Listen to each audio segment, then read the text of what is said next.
by Southwest Airlines. Book your low fare now at southwest.com. And by Ocean City, Maryland. Put your vacation days to good use in Ocean City, Maryland. Book now at ococean.com.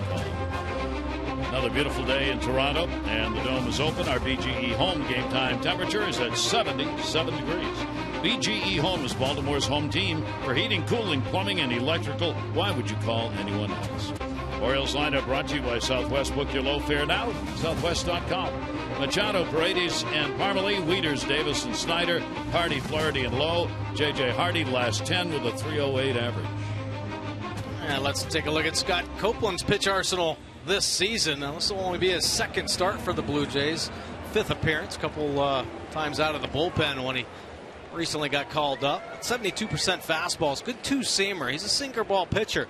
Much more effective when down, obviously, when he gets up in the zone, gets hit. And that's what happened in his last start, only lasting 4 innings. Gave up 3 runs and 8 hits. There's his earned run average, though, 2.57. First start, very good for the Blue Jays, 7 strong innings. Ground ball pitcher, 56% on the ground. Overall, though, opponents hitting 296 off Copeland. We're underway. Sunday ball game. Manny Machado leading it off, and Manny with a 1-0 count. And they're going to change baseballs here for some reason. They're keeping the first one in this game. I have no idea why. Copeland has pitched before, and Manny's hit before. Right. And Dale Scott's been behind the plate innumerable times. Here's the 1-0 delivery on the way, and that is in there for a strike. Manny's got a 3-game hit streak coming in. Continues red hot for the Orioles, their hottest hitter. That leadoff spot, on base percentage way up. Right field, Bautista took a step in, but he'll get back in time. Warning strike catch. Take a look at Toronto's defense behind Copeland. Carrera, Pilar, Bautista in the outfield. Reyes and Goins up the middle. Donaldson and Smoke on the corners, and the veteran Martin behind the plate. Batting in the number 2 spot, Paredes today. He's the Orioles' designated hitter, as this lineup continues to be juggled on a daily basis. Here in this series, it's dependent on the condition of Adam Jones. Today, Adam Jones is not playing, and they wanted to give him a complete day off. That shoulder is still hurting, so he's not in there either in center or DHing. Paredes will go after it, and he's got a base hit. So the Orioles DH, swinging from his favorite side, ends up with a single here with 1 down in the first inning. Nice swing right there by Jimmy Paredes. Starting to swing the bat well again. Orioles are going to have to get that two-seamer up if they're going to have success this afternoon off Copeland. Down, can roll the ground balls. Up, that sinker flattens out. Interesting, a first appearance against the Orioles for Copeland, but he's an Oriole draft pick. Go all the way back to 2010. He was in the 21st round selected by the Orioles, and he played with the Orioles for a long time in the organization.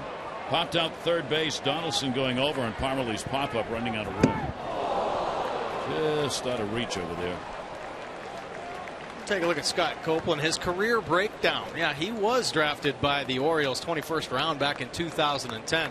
Started in single A, double A numbers, 117 games, a 4.40 earned run average. Blue Jays pick him up after the Orioles released him in 2012. They started pushing him. A college kid, 27 years old now. You got to check what they can do at the higher levels. They tested him out, and he adjusted very well. Just a 2.02 earned run average in AAA. Great numbers, and earned the call-up this year. And the pitch will be taken away by Parmalee. Chris Parmalee is in that number 3 spot for the Orioles. He's had a 1 for 4 in the series. A lot of left-handed bats against Copeland, the right-hander in this lineup. He's 27 years old, out of Longview, Texas. And Copeland, a veteran. Runner goes, pitch out, throw down on the money, and he's out. Well, they had that one nailed. Martin is thrown out, 44% of base stealers, and he gets him. Not a great pitch to handle here. Sets up away, kind of anticipating the steal, already upright. Fastball up and away. Not a lot of movement needed to make that throw. Right on the money to gun down Paredes. Reyes straddling the bag, slapping the glove down, making sure. You better make sure nowadays with the replay. Parmalee on the swing and a miss. So Paredes is caught. And a big defensive play early in the ball game for Toronto. Parmalee's got a modified shift on against him in the infield, outfield straight away. Parmalee will take the pitch, and it'll be up and away. He too is 1 for 4. in this series. Copeland now trying to get out of this, facing only 3 batters in the first inning. On the season series, Toronto's got a 7-4 lead, and the Orioles have won only 1 of 5 played here in Toronto. Getting the chase. So Copeland gets the strikeout, no runs, 1 hit, no errors. Nobody left to look at Chris Tillman when we come back.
Called up from AAA Norfolk, and Kevin Gausman, who pitched 5 innings yesterday as the Orioles starter, sent down today. Let's take a look at the starting lineup. Tillman will face Reyes, Donaldson, Bautista, Encarnacion, SMOAK and Martin, Carrera, Pilar, and Goins. Encarnacion the last 10 games, another hot bat in their lineup. Now let's take a look at Chris Tillman's pitch arsenal. The fastball 57% of the time, breaking ball 33%, and the change 10%. Now Chris Tillman on a little bit of a roll, 3 consecutive wins. So picking up the wins, see 5 on the year, 5.58 earned run average, continuing to come down, 49 strikeouts, 36 walks though. So Tillman, he's been struggling with his delivery all year, hasn't found sync or rhythm.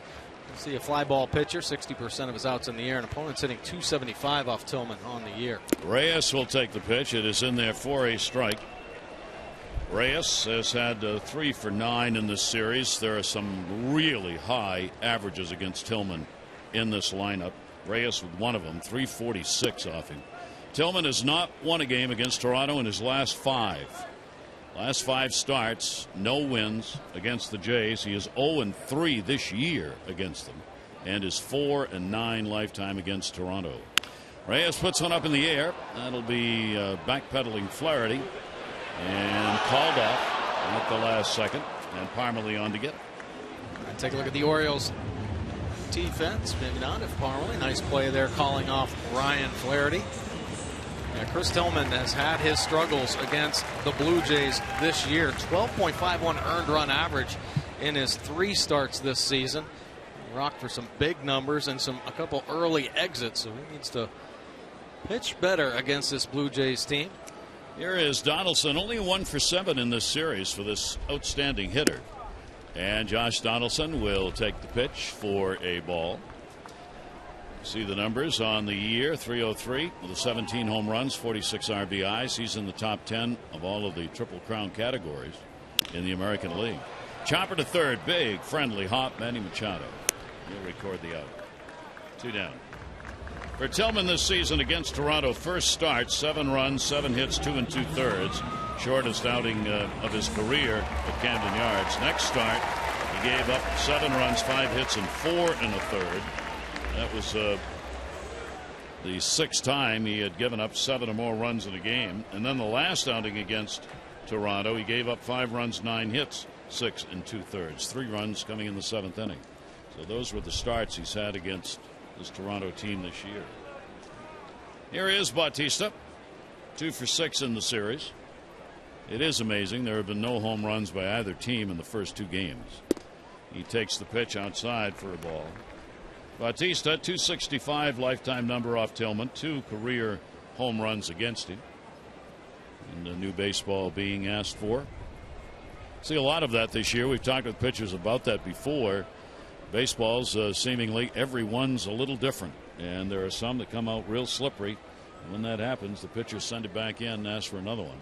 We've seen a lot of that going on. 2-0 delivery, and that is there for a strike. A nice fastball right there from Chris Tillman. Really been trying to work on his delivery. It's been a work in progress for a number of years now, and this year hasn't been able to settle in, so he's continuing to redefine his delivery. Always kind of cleaned it up a little bit. A lot of movement when he was a younger pitcher. Now primarily out of the stretch, but it's his finish and where he starts on the rubber that he's made some changes to. Towering pop-up, third base. Manny Machado's here. He's got it. Tillman has a very solid first inning. Retiring the side in order. Rubber match here in this 3-game set on Dad's Day.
Parent and not be a pal, you know, because you want to be a pal all the time, but it takes guts to be a parent. And you're gonna, you know, the train leaves the building about 13 years old, and the train usually comes back about 16 or 17 or 18. They figure out you weren't as stupid as they thought you were. I've gotten a lot smarter over the years in their eyes.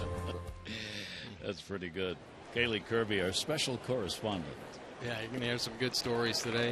Dads talking about their kids, and of course talking about their fathers. And Kaylee is Wayne Kirby's daughter, the Orioles' first base coach. Here's the 0-1 delivered to Matt Wieters, and the pitch is there for a strike.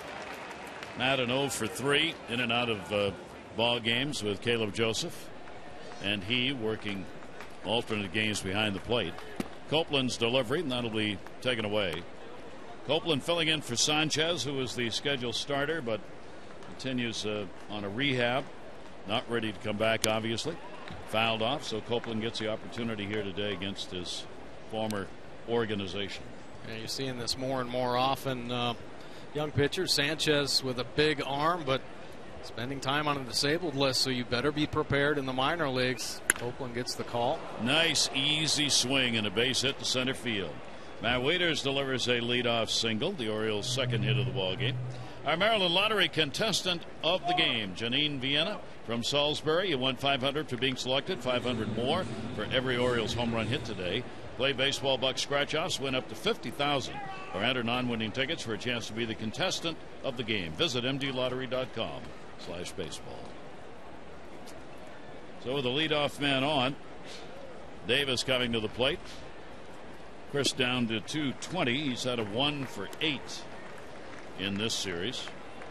Cooling off a little bit in the month of June, hitting at just 206. He's had a couple of home runs this month. And that ball is going to be there for a strike. We will hesitate on balls and strikes today because Dale Scott has a slower right arm, but he takes time in signaling. Here's the 0-2 delivery with a shift on. Good breaking ball. That one foul tipped. Well, usually good sinker ball pitchers have a pretty good secondary pitch, being a slider. That was a good one from Copeland. Keeps hitters guessing. One ball, obviously, especially to Chris Davis. Obviously, the lefty will run away with the two-seamer, and that slider down and in. Inside to him. We'll turn him around a little bit on the 90-mile-an-hour fastball. 1 ball, 2 strike count on Chris. Copeland has not given up a home run in 123 2/3 innings. That ball in the air is going to fall in the gap, and it will be hauled down by Pilar. He'll get it in and hold him to a single and hold WIETERS at third. So his ability to get the top of that glove, the webbing on that ball, will prevent the Orioles from scoring, but they cover the corners, nobody out. Nice piece of hitting by Chris Davis. See him getting on the elevated slider. Martin wanting it down and in. It stays up, and he powders the ball. Nice play by Pilar with the roof open. Turf's going to be a little bit spongy. That WIETERS cruising into third base. Pilar, a nice play, stopping that ball from kicking off the wall. The Orioles get the first chance. 2 on, nobody out. And that will bring Travis Snider to the plate. Snider's had 3 hits, 4 at-bats in the series. And he has put up a .324 average with runners in scoring position, well over that .268 mark. He gets the chance here. Donaldson will stay in at third because of his speed. Everybody else back. And that pitch is on the outside corner for a strike. 1-1.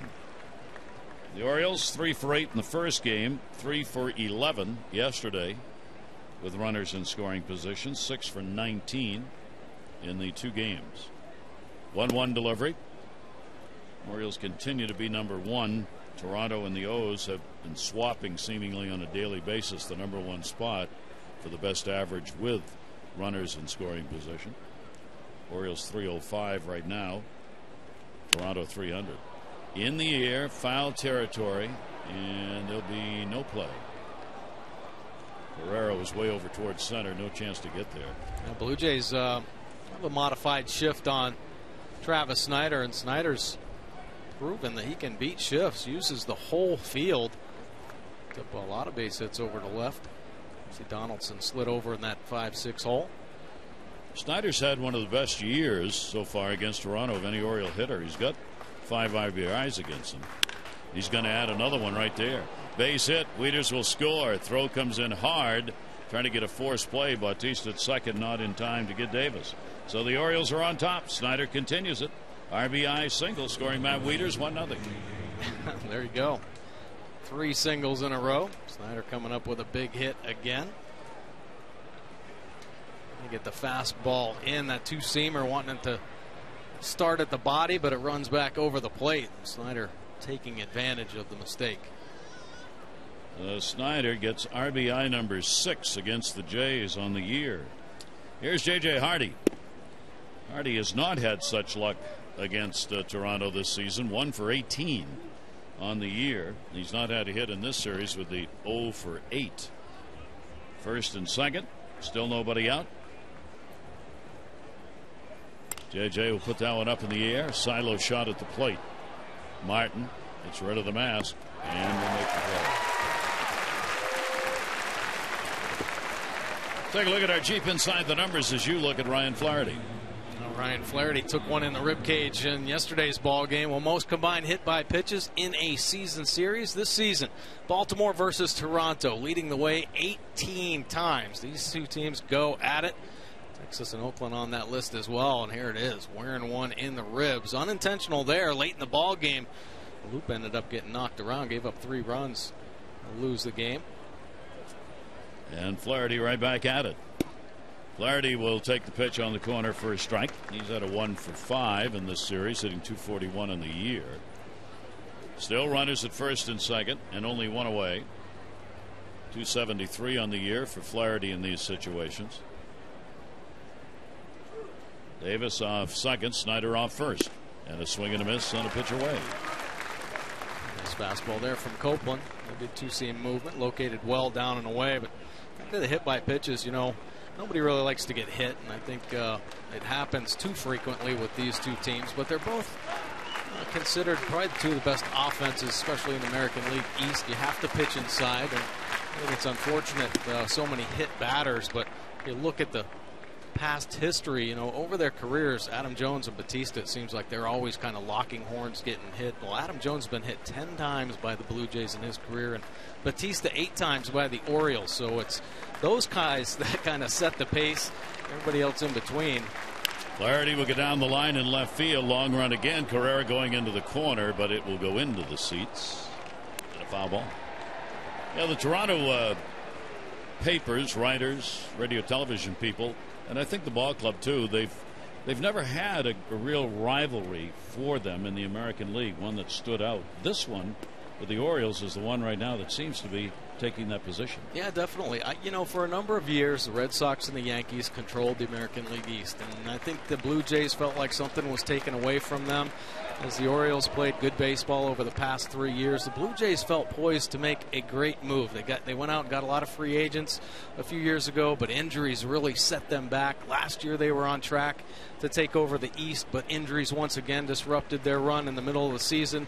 Had another strong offseason. They picked up Donaldson, of course, their catcher Martin. So now they feel like they should be the team on top. That's going to be a base hit. It'll go into the gap. Here comes Davis. He'll make the turn, heading over to third, and the Orioles are ahead 2-0 as Snyder will take third on it, and that ball was stung, and Ryan Flaherty picks up the RBI, and the Orioles have the 2-0 lead. Yeah, that ball is smoked right past the diving effort of Goins. Runners on base, so they're going to come around. See Snyder over in the third. Chris Davis walking in. Nice effort by Goins. Gets his feet going, but coming off the bat hot from Ryan Flaherty. So Pete Walker, the pitching coach, is going to make his way out as the Orioles get a couple of RBIs a little further down in the lineup. As Snyder's picked up his 18th on the season. Ryan Flaherty has his 13th run batted in. And the Orioles have pushed that pitch count up to 34 already for Copeland, with only 1 out here in the second inning.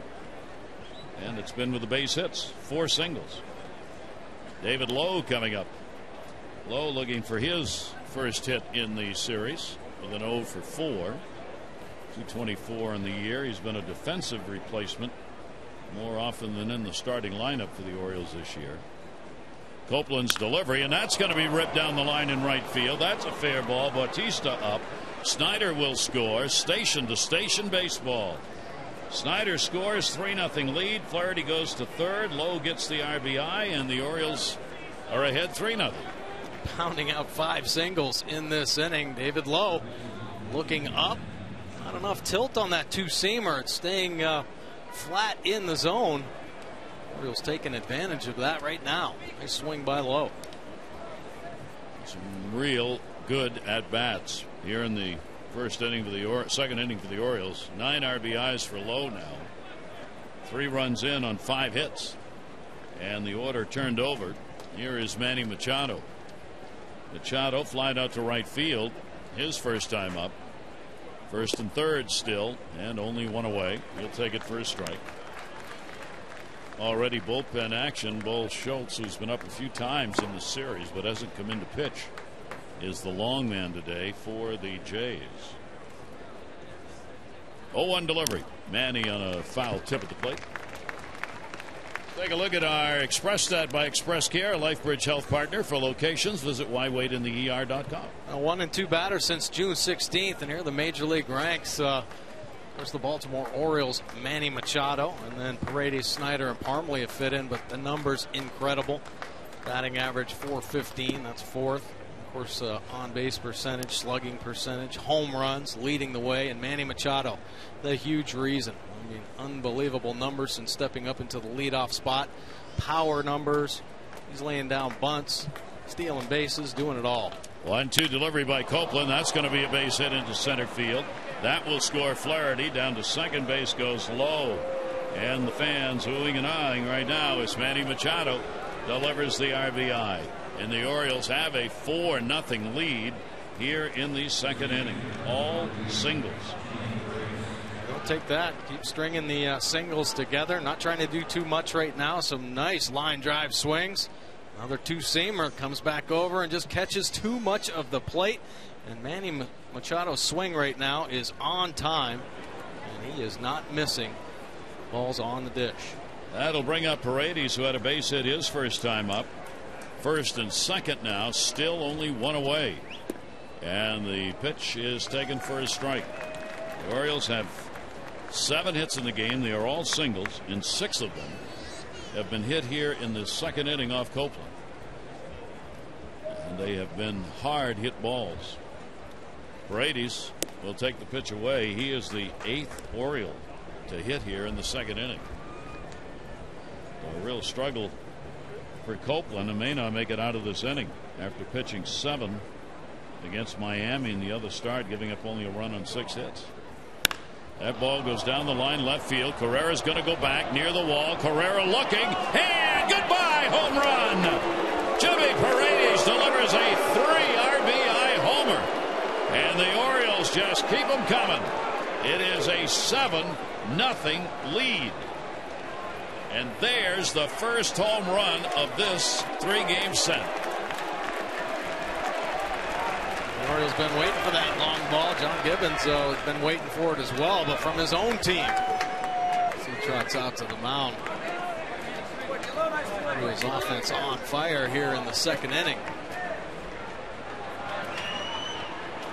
Paredes, a long fly ball to pick up the home run and chase the starting pitcher. That's his 8th home run. He's got 33 RBIs now, and Copeland pitches only an inning and a third as Paredes' drive will send him out of the ball game. And for the Orioles, they will have batted around when Parmalee comes up when we come back.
Third innings gave up 8 hits. Most of them coming here in the second inning. 7 runs on the board. Brady's knocking him out of the game with a 3-run shot. Now it's time for our AT&T call to the bullpen. AT&T, proud partner of the Baltimore Orioles. AT&T mobilizing your world. Bo Schultz is called up from AAA. Look at his pitch arsenal. Fastball 63%. Good fastball. Breaking ball 37% of the time is the slider. And the Orioles, with Parmalee up, have cleared the bases. See Bo's numbers: 4 games, 2.35 earned run average, 4 punch outs in 7 2/3 innings of work. First major league appearance for him this year, and he will get a broken bat pop up to third base. Donaldson shading his eyes, puts it away. The fans of the Bronx cheer in Toronto for the second out. And the Orioles will go back to where this inning started. Matt WIETERS coming up. WIETERS with a base hit would score the first run. The RBIs in the inning have gone to Snyder, Flaherty, Lowe, Machado, and 3 to Paredes on the home run. And our Maryland lottery contestant Janine Vienna picked the right day. She was picked for the right day. 500 on the homer.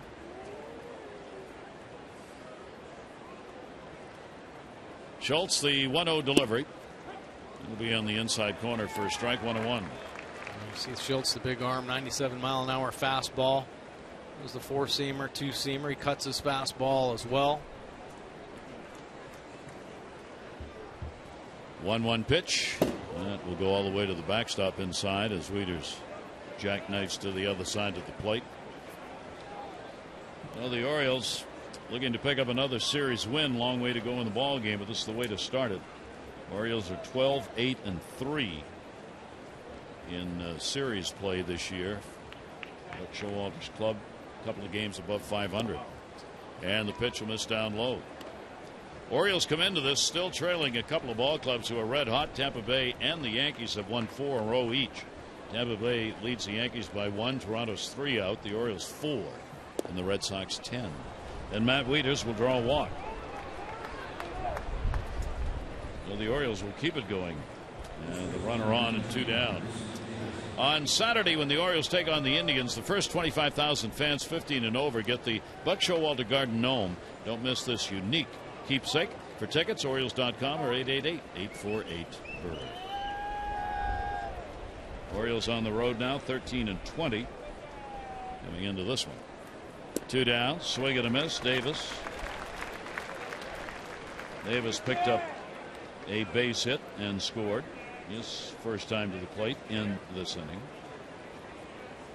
Manager John Gibbons not used to this early exit by his starting pitching. Has been doing an outstanding job for the Blue Jays. Actually, coming into this ball game, their last 6 starts, they posted a 1.89 earned run average. So this early exit kind of disrupting a little of the momentum they've created in the bullpen in early, and they've kind of struggled in this series.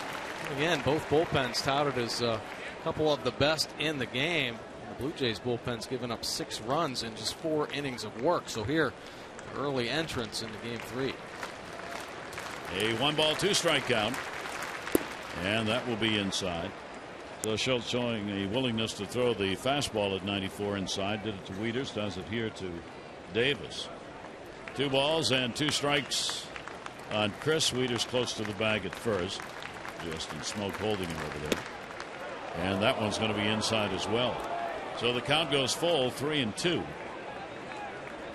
This is where John Gibbons and Pete Walker, the manager and pitching coach in Toronto, a lot of thinking going on, the what ifs, how they're going to use that pen in this ball game.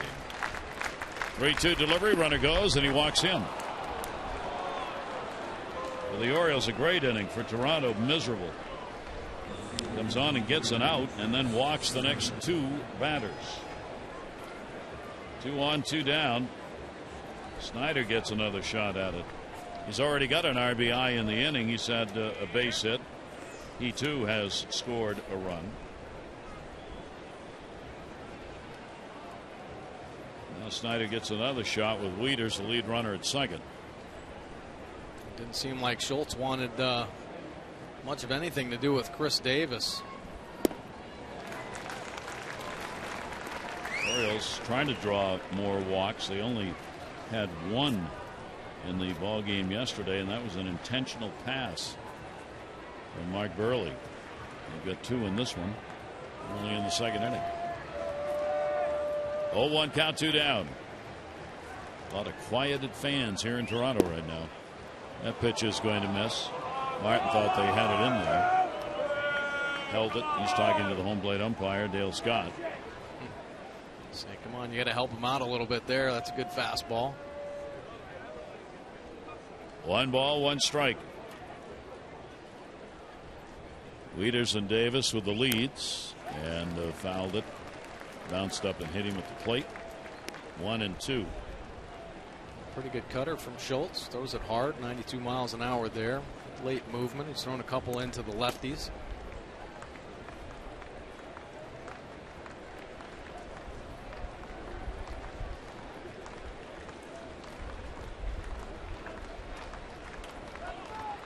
One, 2 count. Travis Snyder. and swings through it. So the inning is over, but the Orioles have a big one. They score 7 runs in the inning. Snyder got an RBI. Flaherty got an RBI. Lowe got one. Manny Machado came up with one, and then Paredes with a 3-run homer. Lo and behold, 7-0.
One as you look forward to Miller time later in our ball game, brought to you by Miller Lite. Paredes is enjoying it already, picking up the 3-run homer in the ball game. Brady's 2nd home run this month, and for Paredes, that's 8 on the year. See Ubaldo giving him a hard time there, saying it just made it over that left field wall. Well, doesn't matter how far it makes it over the wall as long as it goes over. Well, what a cushion for Tillman. 7 runs, 8 hits, bottom of the 2nd inning. And the pitch will be taken up high. Encarnacion, designated hitter. 3 for 7. He's had a good series, 3 RBIs.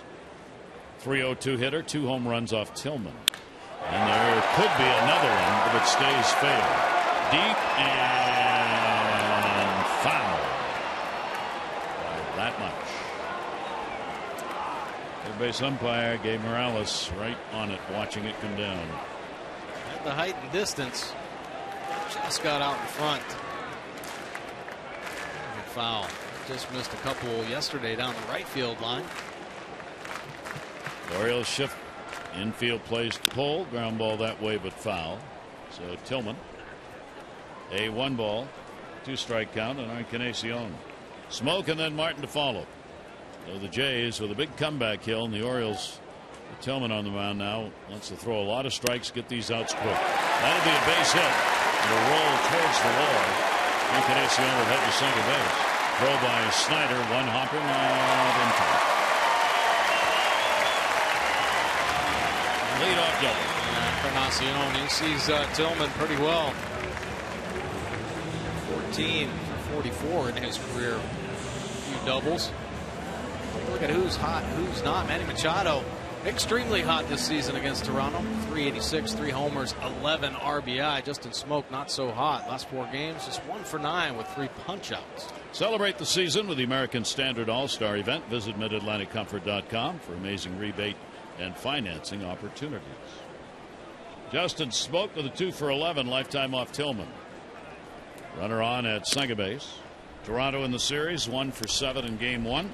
2 for 12 with runners in scoring position. Ball game yesterday. And Smoak gets a chance here to get him on the board. 7-run lead, but a lot of innings to go in the ball game. And the pitch will be taken outside.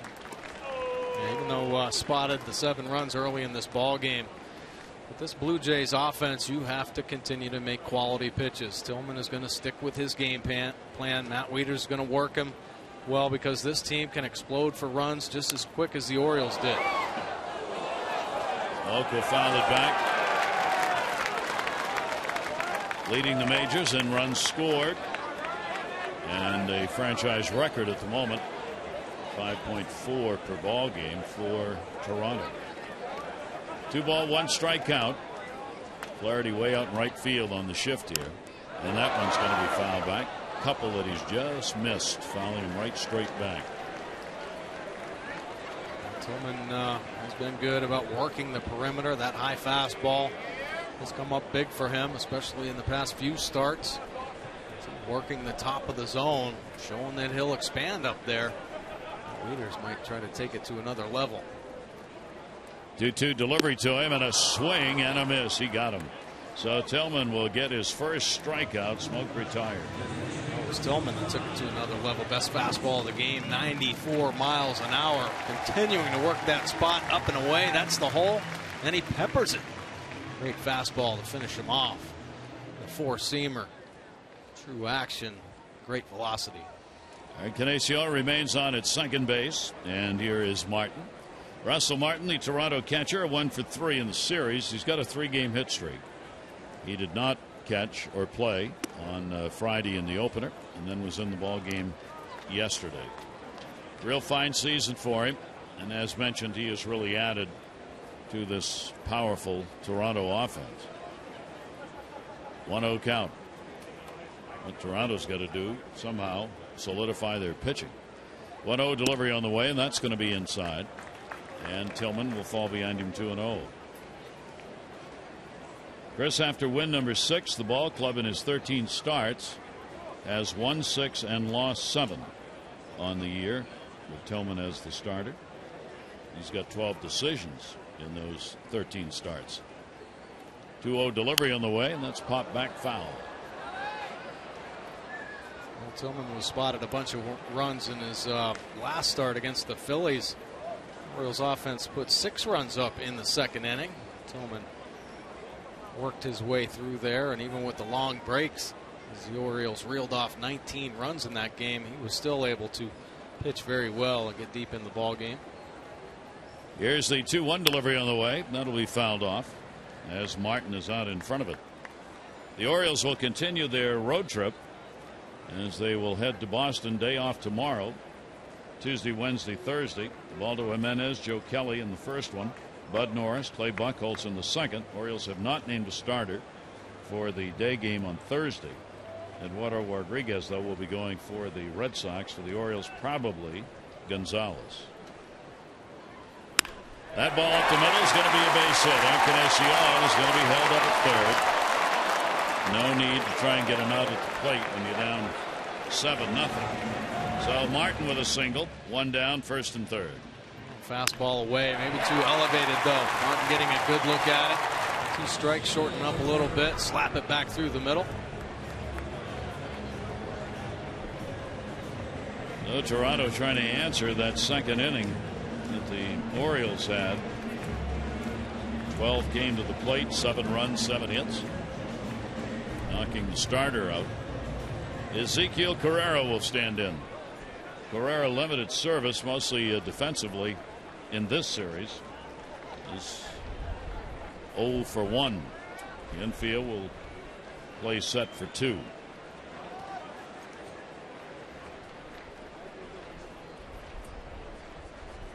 Carrera will take the pitch. That's on the inside corner for a strike. Carrera not in a lot of ball games this season. He's coming off the bench. He's only had 84 at bats. Extra base hits, 5 doubles, 12 RBIs. 0-1 pitch to him. Carrera will lash it back, and Tillman will get ahead of him, 2 strikes. Tillman looking good right now. Locate his fastball. Good velocity here early in the ball game. Mixed in the breaking ball. Haven't seen much of the change yet, though. 0-2 count. Runners off first and third. Pitch on the way, and he took it. Plan for the Orioles pitching wise is to have Miguel Gonzalez back for that game on Thursday against Boston, and Wei-Yin Chen would be back up for his start on Friday when the Orioles return home against Cleveland. That's the plan. As always, see what happens. Kevin Gausman, of course, after starting yesterday, sent back down to AAA. 1-2 delivery on the way. Ball put up in the air to right field. Pretty good wood back near the wall, and goodbye, home run. Carrera, number 1.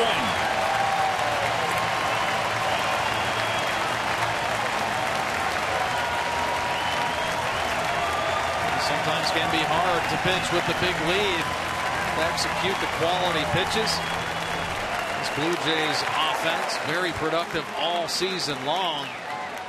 Carrera staying on the elevated fastball.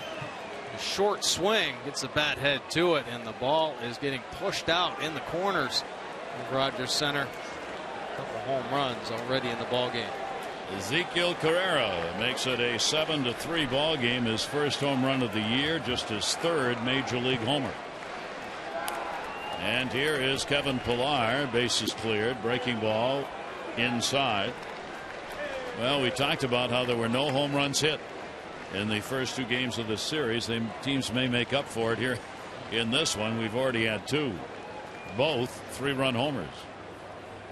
That ball's in the air to left field. That ball is hit deep. Way back-to-back home runs. Goodbye, Kevin Pillar.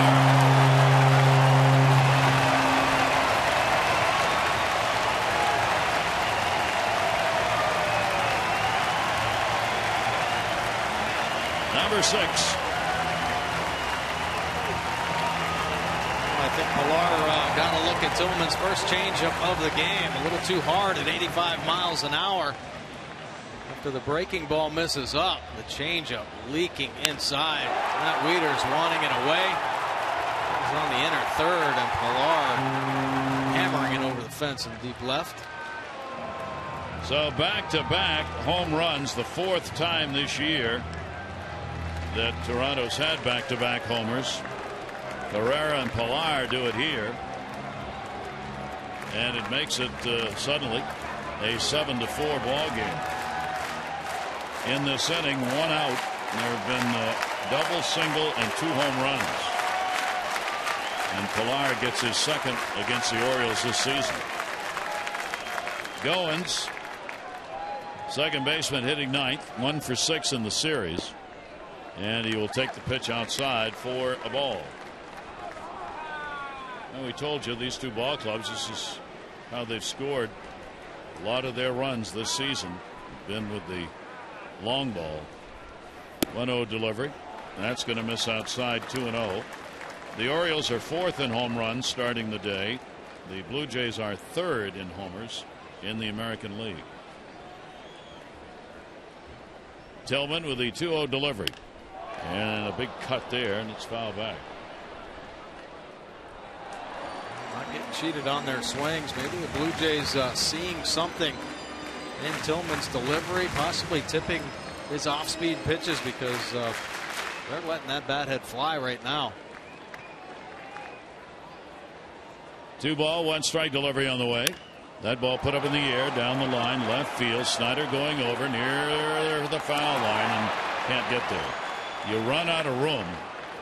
You're going to make the catch over there. You either got to get there ahead of the ball, or you got to risk running into the wall. Snyder familiar with this stadium. Came up as a Blue Jay. Knows it gets tight in the corners. See the wall, how close. Only a couple feet to play with. By the way, home run department, Houston still leads in homers in the American League. And believe it or not, the Yankees start the day 2nd in home runs. 2 ball, 2 strike count. Goings will wait as Tillman will step off. Chris has given up 10 home runs on the year now.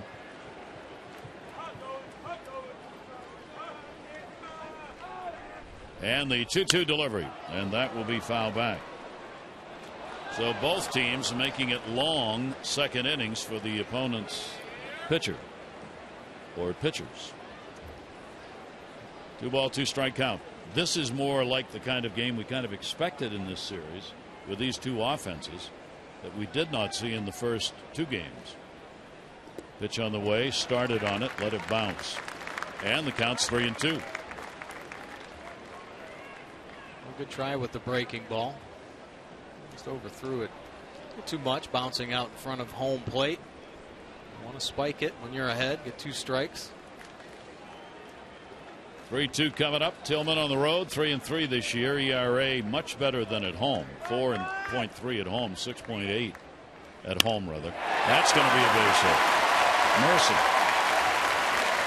Apparently the dads are going to celebrate Dad's Day with their bats on these 2 teams.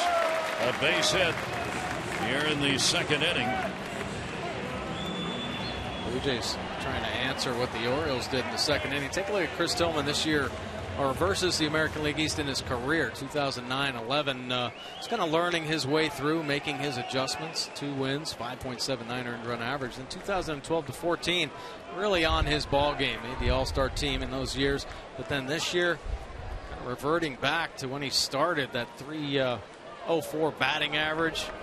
On the rise now, and the earned run average climbing against the American League East this year. Trouble against all his starts against the Blue Jays. And it's continued here in his 4th start. Reyes flied out to right field his first time up. Runner on at first base, 1 down. Reyes has hit in 11 of the last 12 for Toronto. And that's going to be another one. That'll be a dying quail and go into foul territory. Goins will go to third. A double for Reyes.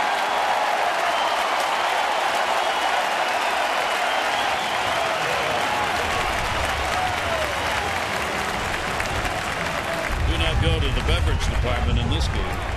Now Reyes, great ability to use the whole field, kind of slap it, pitches, has good control of the bat head, and here just gets one down that left field line for a double. Keeps the pressure on Chris Tillman. And now the Orioles bullpen. But actually Tommy Hunter throwing now. Some have asked here this morning when the announcement came that Kevin Gausman was going to go back down to AAA, why? He pitched well. Why not leave him up here and putting him in the rotation? Well, number one, it's not the Orioles' plan. They plan on him getting innings in this year between here and the minors, and then be available for the rotation next year or at the end of this season. And who are you going to take out if you bring him up? You're going to take Tillman out? You're going to take Norris out? You're going to take Chen out? They may not be pitching well, but they're the guys you've invested in to get it done. And so you're not going to pull them. And at least for the moment, that's why Kevin Gausman is down, even if Chris Tillman has some struggles, or Chen, or Norris. The bullpen for both of these teams now in charge of this ball game.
Here's his pitch arsenal. Fastball 68%, breaking ball 32%. Tommy Hunter has been on top of his game recently, throwing very well for the Orioles, as many of the arms in the Orioles bullpen have.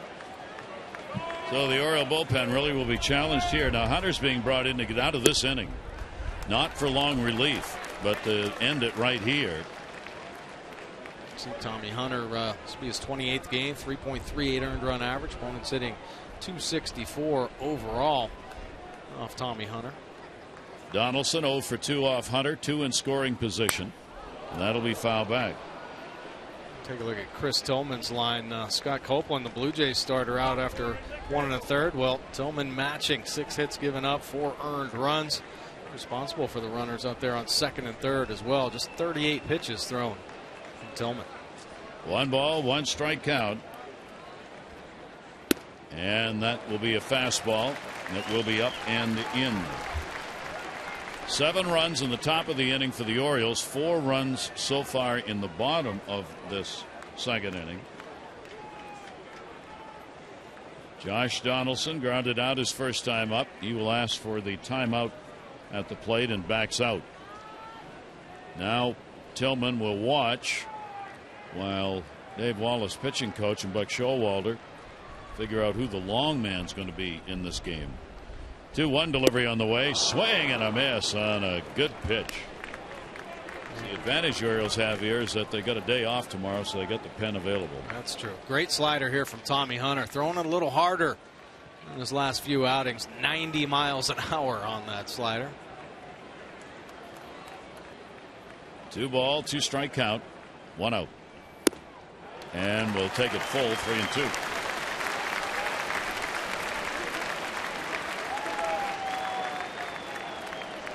I guess once again that outing by Tyler Wilson proving to be so important in that first game. The rest of that bullpen could have been 2 or 3 more pitchers used. 3-2, and he walked him, and they're over.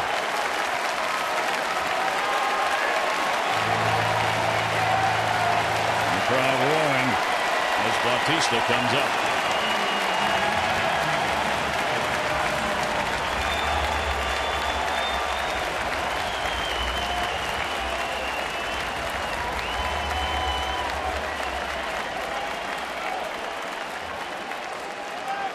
Bases loaded, 1 out.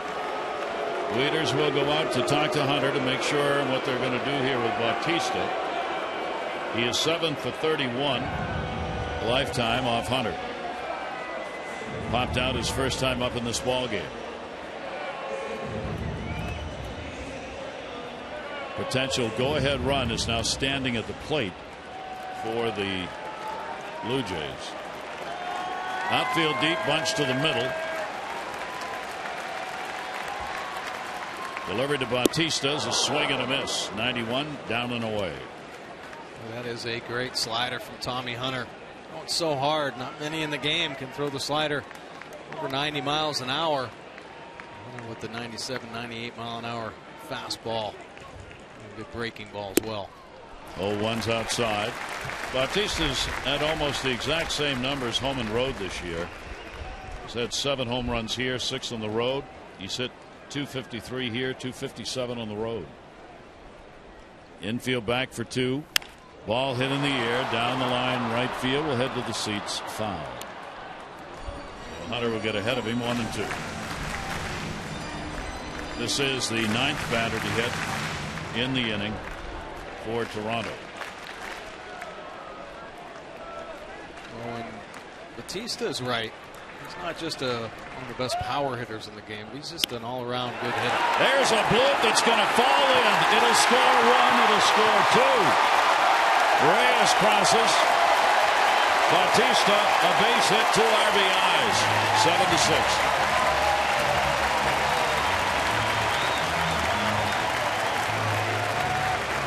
I was about to say, with 2 strikes, he will shorten up and use the whole field.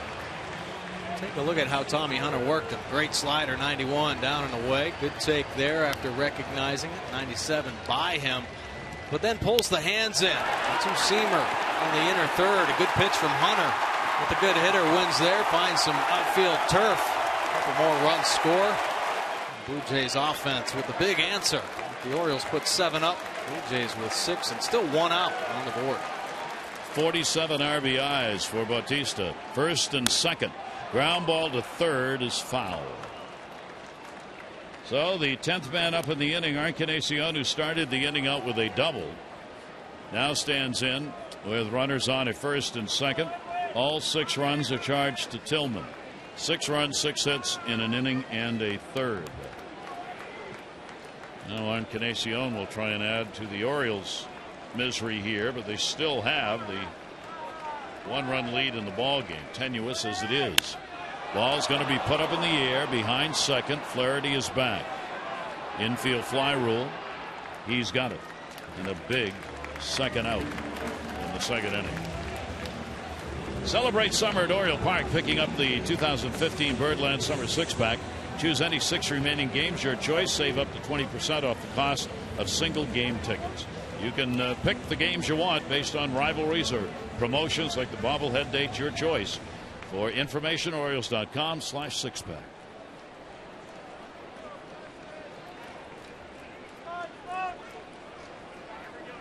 Hunter trying to get one more. Justin Smoak, strikeout victim, his first time up. 2 down, 2 on. And the big cut by Smoak. Nice fastball, 98 miles an hour from Hunter. He's really heated up. A slow start to the season. April was rough for Tommy Hunter. A lot of broken bat, base hits. Baseball God's not looking down on him, but he has certainly settled in. I'll tell you, since the end of April, like most of the Orioles bullpen, Tommy Hunter has been on top of his game. Hunter's got Smoak in the hole at 0-2. So both managers thinking long and hard about how they're going to progress through the bullpen with all the what ifs. 0-2 delivery, and Smoak will go down swinging. Tommy Hunter coming at him with a high fastball, but a big 6-run inning, and it is a 1-run game.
Provide for your family first and foremost, and you know, everything your son does, good and bad, you kind of see a little bit of reflection of yourself.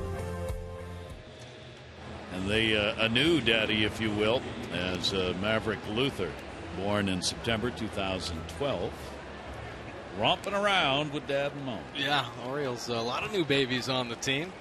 Yeah, Waiters, good words right there. So an interesting second inning. The Orioles got 7, Toronto got 6. And we go to the third inning in a 1-run ball game. The Orioles are leading it. Bo Schultz came on in relief, remains on the mound for Toronto. J.J. Hardy leading it off. Hardy popped out his first time up, 0-1 count. Schultz, little wrinkle on that one that's going to miss. And a 1-ball, 1-strike count. These Blue Jays staff, like the Orioles, tested here today. See who can get some outs. In the air to right, Bautista, Reed. Maybe.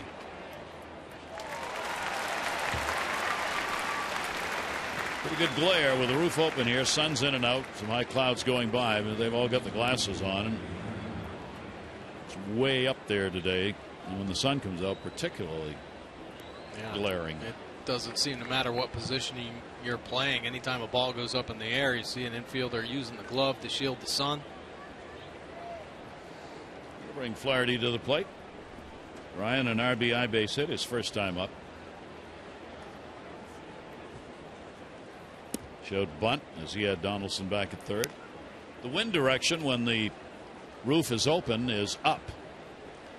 But then the question is, where does it go from there? And prevailing wind, I guess, is it blows in from center and then curves back out right and left. And it will be a bit gusty, and you're not quite sure which direction it's favoring at any given time. 1 ball, 1 strike count. Unusual for this series. All 3 games the roof's been open. It doesn't happen a whole lot. The weather's been so nice outside. 1-1 delivery. Ground ball into the shift. Reyes, the shortstop, has it.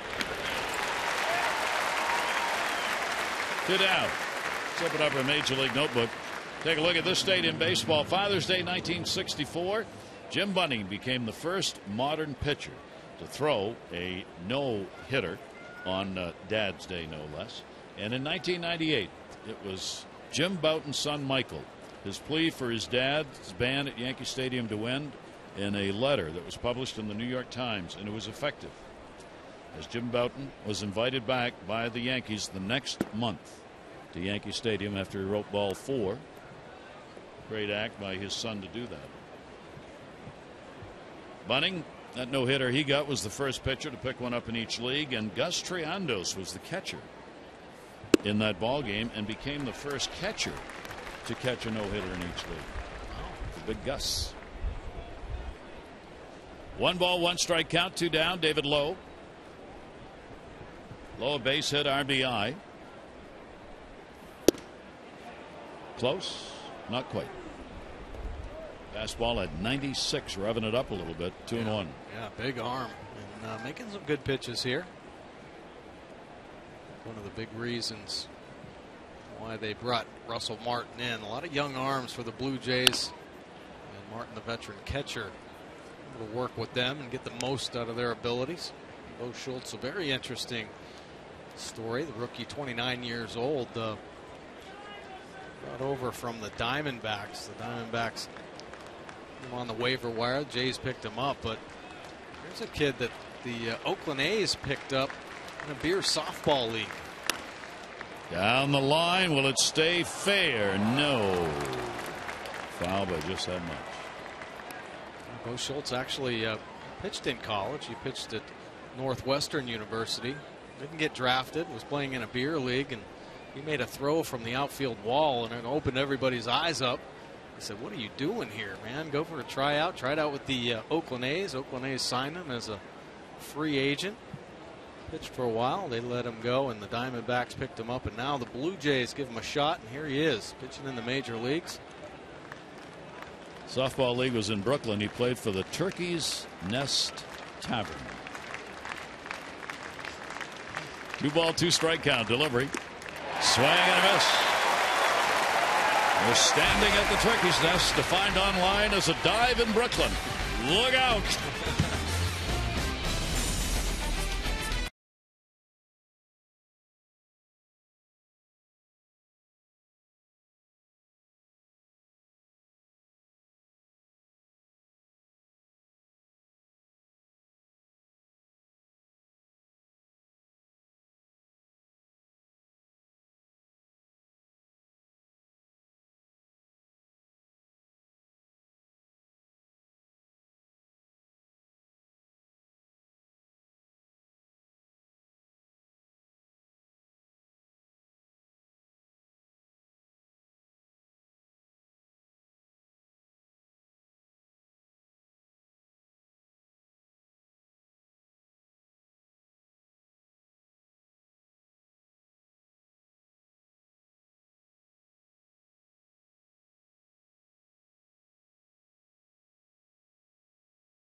on the offense. Second inning, it is a hit parade. Snyder, Flaherty, David Lowe, everybody raking for the O's. Manny Machado staying red hot.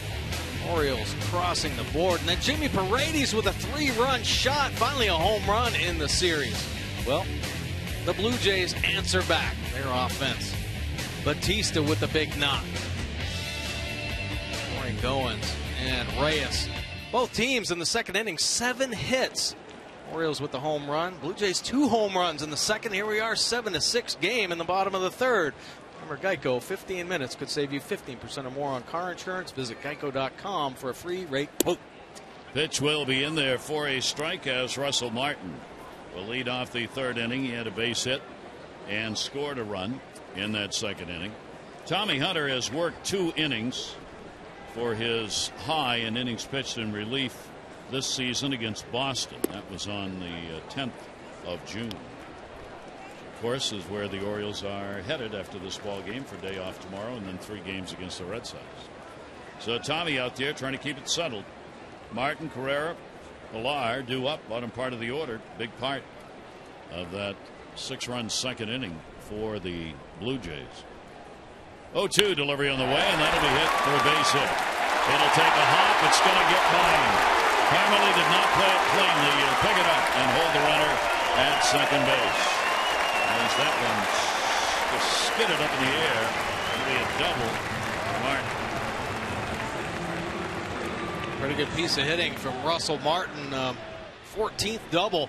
The high fastball up and away, stays on top. Carmely thinks he's got a shot off the bat. To back off. Ball eats him up, kicks away, and Martin finds himself at second base. So the potential tying run on here in the third inning. Well, they've done the 2 things they didn't do in the first 2 games. They've hit home runs, and with runners in scoring position, the Orioles are already 5 for 7, and Toronto's 3 for 6. And here's another chance, and the pitch will be in the outside corner for a strike. Carrera delivered his first home run of the season in back-to-back homers. Carrera and Pilar in the second inning. 3 RBIs on his shot. He is bunting. Trying to. Way too hard over into the dugout. He had Machado even with a bag at third. Not the best attempt. Trying to fool the Orioles here in this situation. Manny Machado out there about even with second and third base. Carrera didn't get the bat head out in front at all. Carrera will chase one way upstairs. Tommy Hunter gets a strikeout, his second. Not a very productive at bat there after that leadoff double. High fastball. To get it geared up for it, expanding the zone. Well, this one only about a foot up and out of the strike zone. So that will bring Kevin Pilar to the plate. Pilar delivered the home run, his 6th in his first at bat in the ball game.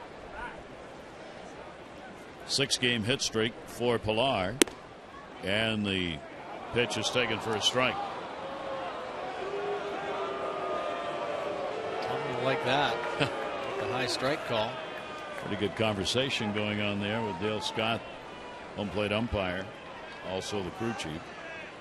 0-1 count. Pilar will go after it. Rode in a little bit, and that one's going to be fouled back. So Hunter with an 0-2 count, trying to keep that runner on at second base. Pilar's had a good month here in June. He is hitting .391 coming into the game. He's got 4 home runs now in the month of June, and that's your number 8 hitter in the lineup.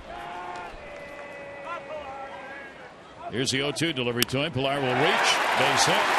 Late start Martin. He's not fast. They're going to wave him home. Orioles got to play at the plate. The throw not in time. Ball gets away.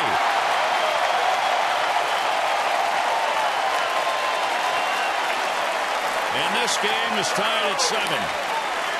Lowe came up with it. Had a chance as they wave Martin around. Oh, a nice piece of hitting by Pilar, going down to get the hard slider. Ball hops up to David Lowe, but has to take the extra step to get his feet underneath him. The ball just kind of leaking up that first base line. Able to score from second base. Clutch hit. Pilar. So Pilar on at first. Brad Brock will start to throw in the bullpen for the Orioles. Ball game tied at 7. That's 9 hits now for Toronto. Goins, a base hit and a run scored. He'll pop it up in the air down the line. Long run. Can anybody get there? Machado will and make the catch. Nice play. Manny Machado with his back to the plate puts that one away and holds the runner at first. Manny continuing to impress offensively and defensively. Beautiful play there. Looking up into that sky, not an easy play no matter which way you're looking, but looking that way was real tough. Manny was, well, I don't know, he was flexing his right leg out there after he came back, but he's looks like he's all right. Top of the order, Reyes, runner at first, 2 down. Reyes has had a double and has flied out. He has scored a run. He's now 4 for 11 in the series against the Orioles. Manny kind of came back, kind of stretching a little bit as though something was bothering him in the back of the right leg, but he looks okay. Pitch on the way, ground ball towards second base. Almost got the runner. Flaherty will make the play, and that will retire Reyes. But a run in, 2 hits, 1 left, tie game.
I'm going to tell you this in confidence, and when I say in confidence, I know everybody's going to see this, but I made Jill buy a baby doll. Jill's my wife, for those that don't know, so that I could practice.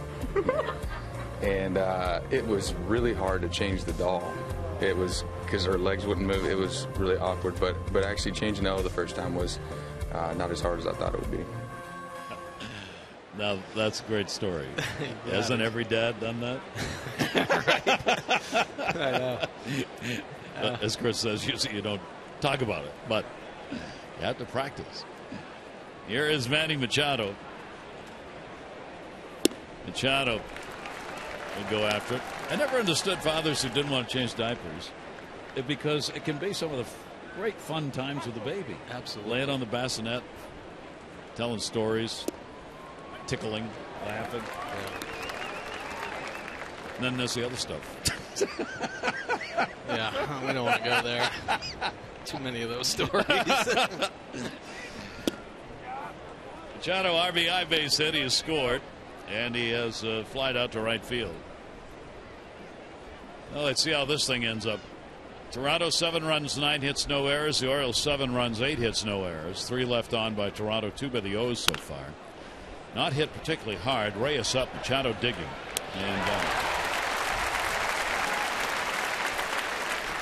away. Orioles baseball on MASN is brought to you by Southwest Airlines. Book your low fare now at southwest.com.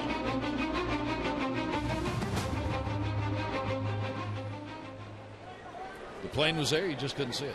Southwest was flying by at the time of the CN Tower. Jimmy Paredes, 2 for 2 in the ball game.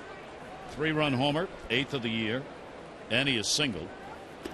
Paredes no longer listed among the official leaders in batting departments. He has fallen behind the number of at-bats required for this part of the season just by a little. He still, if qualified, would be number 1 with runners in scoring position this year in the American League. 1-0 delivery on the way. It's called a full rip right there.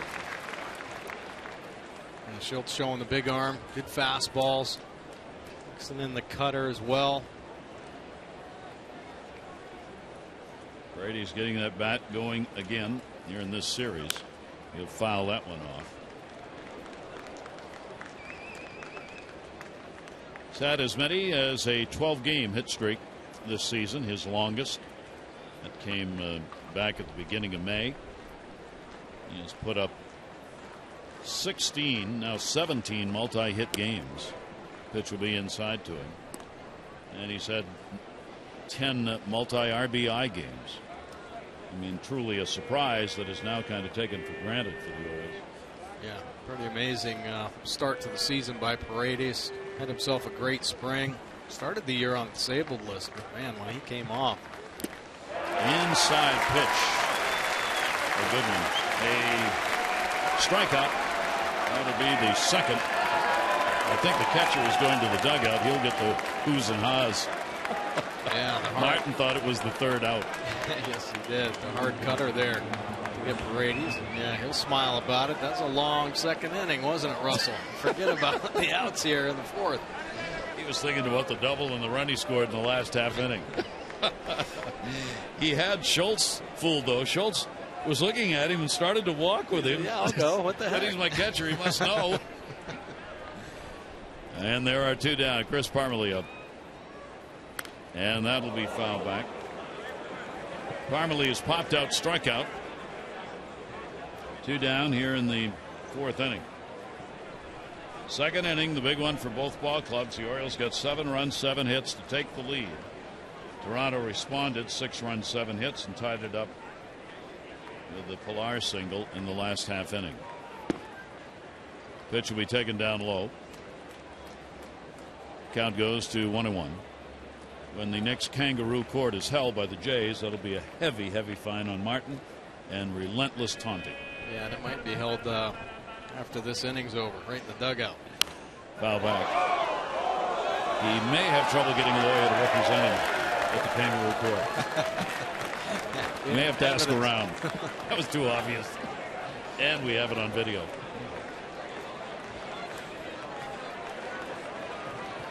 One-two count, 2 away. Orioles bullpen active again. Chased and just got enough. Keep it alive.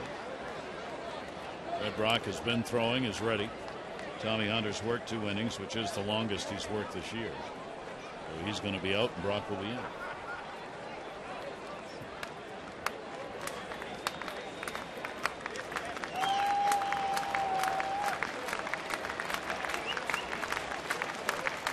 One and 2. Popped it up. Third or short. Shortstop Reyes. It's whoever gets the better look at it. And Reyes had it that time. 1, 2, 3 innings, 7 in a row retired by Schultz.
patience and tolerance for certain things, and I don't think I get as angry because I just look at him and it doesn't really matter. It will have that effect, won't it? Yeah, the beauty of children, especially when you play this game or any other frustrating thing you do in life, is just turn around and look at your kids, put a smile on your face, and make things better. Brad Brock now into the ball game. Take a look at his pitch arsenal. The fastball 63% of the time. It's a good one in the mid-90s. Breaking ball, the hard slider, and the change. It's swing and miss change 25% of the time. 41 strikeouts for Brad Brock. Leads the Orioles relievers. The fly ball pitcher at 60%. Opponent's hitting 197 overall. Brock will start it out with a strike on Josh Donaldson. Bautista and Encarnacion are due up against him. Bottom half of the fourth inning, Donaldson has drawn a walk and he has grounded out. He's 1 for 8 in the series. That's to center, deep, and over the head of Lowe. He's on his way to second base, and the bats keep ringing here. A stand-up double for Donaldson. Josh Donaldson having an MVP type year, 18th double of the year, and the ball comes off his bat hot. David Lowe a little surprised by the carry on this. Kind of cruising and then just a little too much. And beats him deep straightaway center field. So again, a potential run on at second base. And Bautista gets another chance. He had a loop single to right in the second inning that drove in 2 with the bases loaded. He is 1 for 2 in the ball game.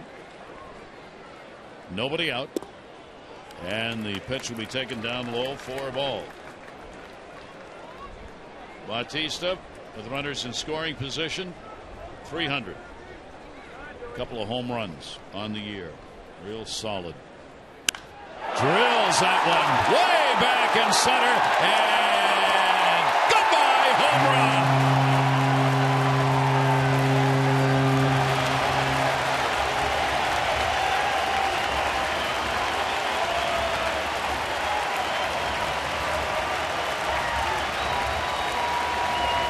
Blue Jays offense was quieted down to some degree. The Orioles pitchers in the first 2 games, no home runs, but busting out today. That's the 3rd of the afternoon. And Bautista getting on the fastball, hammering it to straightaway center field. 14 home runs. He now has 49 RBIs, including 4 in this game. Broken back, Lowe coming, diving forward and makes the catch.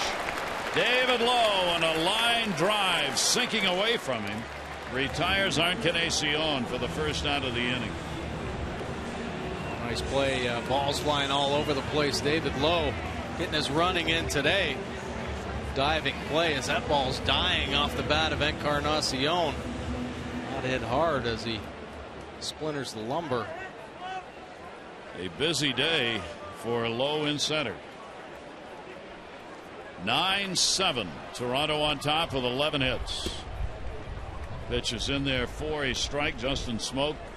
He has struck out twice in the ball game. Smoak is a switch hitter, playing at first base. .429 right-handed, but only 7 at bats.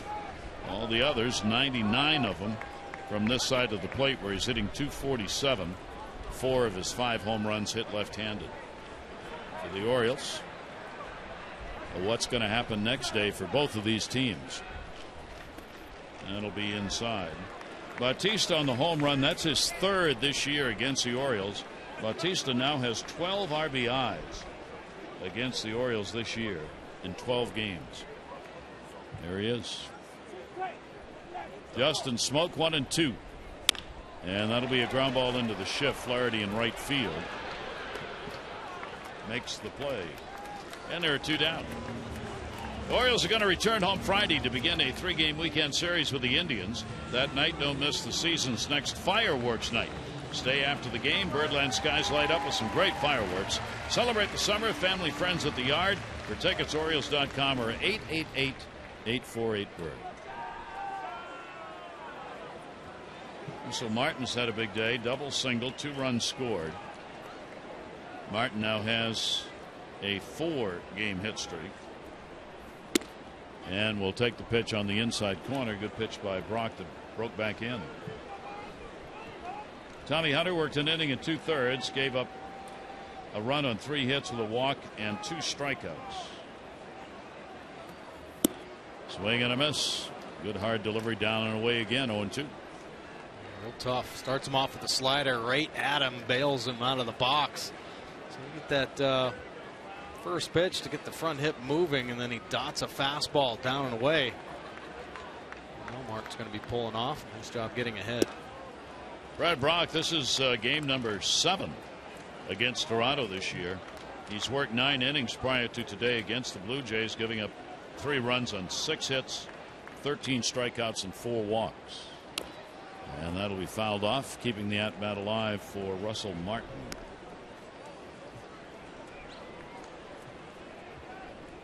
Ball game where you need to just stop and take a deep breath. Piling up the numbers. 16 combined runs on 19 hits. We're in the 4th inning. That one's just going to miss. Scooped up off the plate by WIETERS. And the count goes to 2-2 on Martin. Martin came in hitting only .207 against the Orioles this year.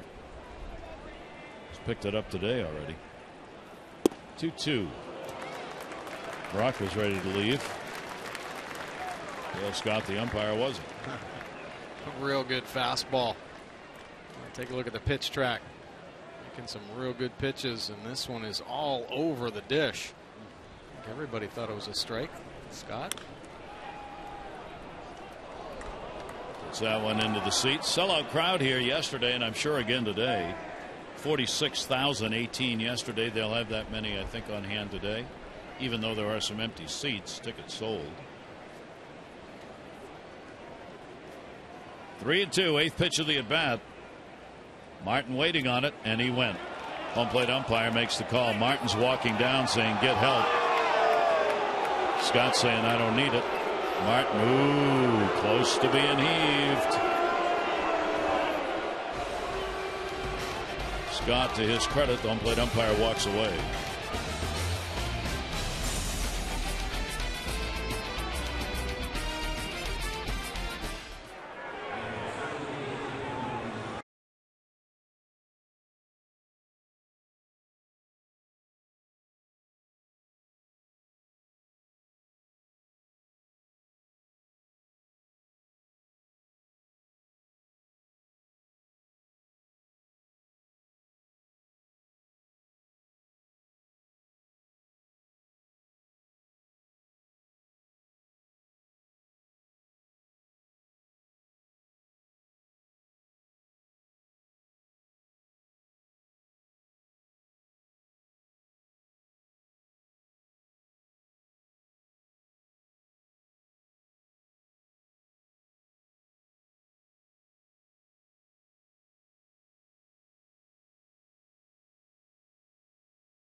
Wanted me to braid her hair, so I learned.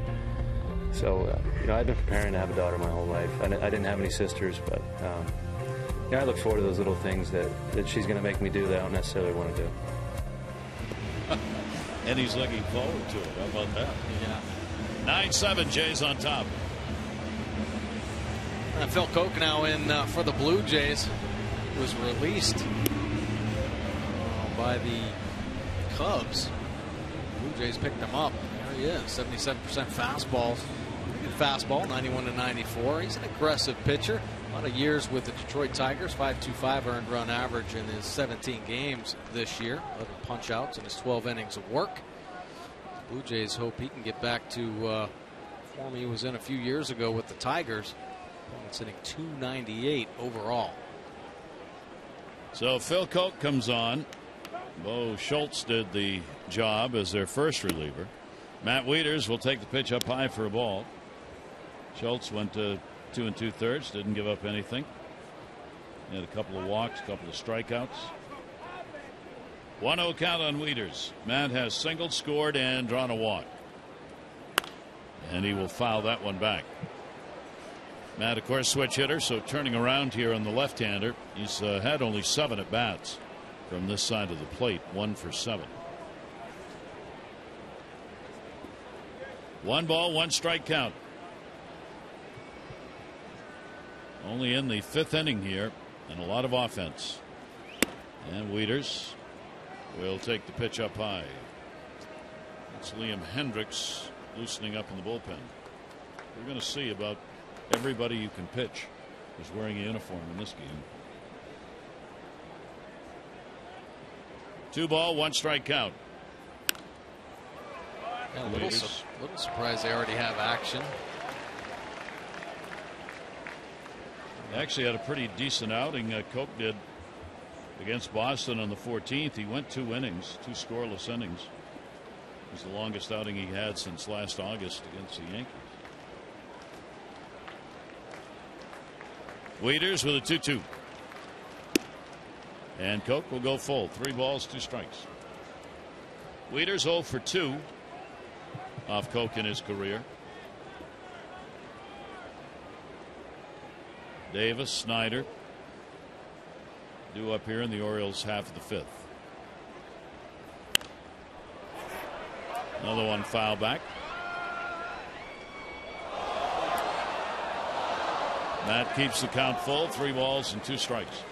Yeah, both managers obviously going to be tested in this ball game with the use of their bullpen. A couple important series coming up for each team. Blue Jays heading down to Tampa, take on the red hot Rays. Of course, the Orioles taking on the Red Sox. So staying within the division, very important ball games. Like to be at full strength. Wieters a roller that hit him in the foot or a leg as he limps away. Count stays 3-2. So Matt Wieters, the catcher, takes plenty of beating back there on foul balls, and here does it to himself. Foul ball, little cutter, slider, driving it down off that front foot, catching him on the toe. Happy Father's Day. 3-2 count coming again.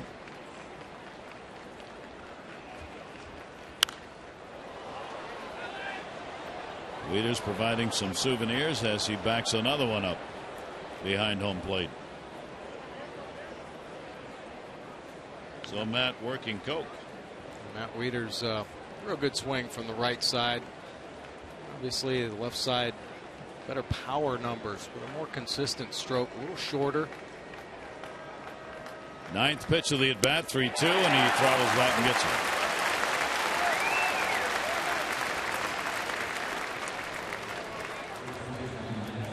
Finishes him off soft after going hard. Great at bat. Phil Koch ends up winning. Change up, hard change away. Wieters just out in front. Chris Davis. Davis has great numbers against Koch. He's 6 for 11, and 2 of the 6 hits have been home runs. Shift on in the infield against him. 9-7 lead for Toronto. Orioles had a 7-0 lead going to the bottom of the 2nd inning when Toronto answered with 6 and then took the lead the last half inning with 2 in the home run by Bautista.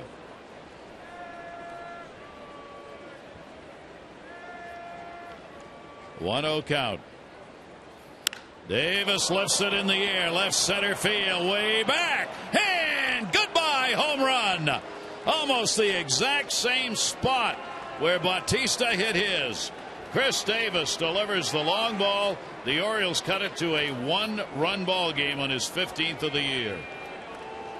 What a great swing from Chris Davis.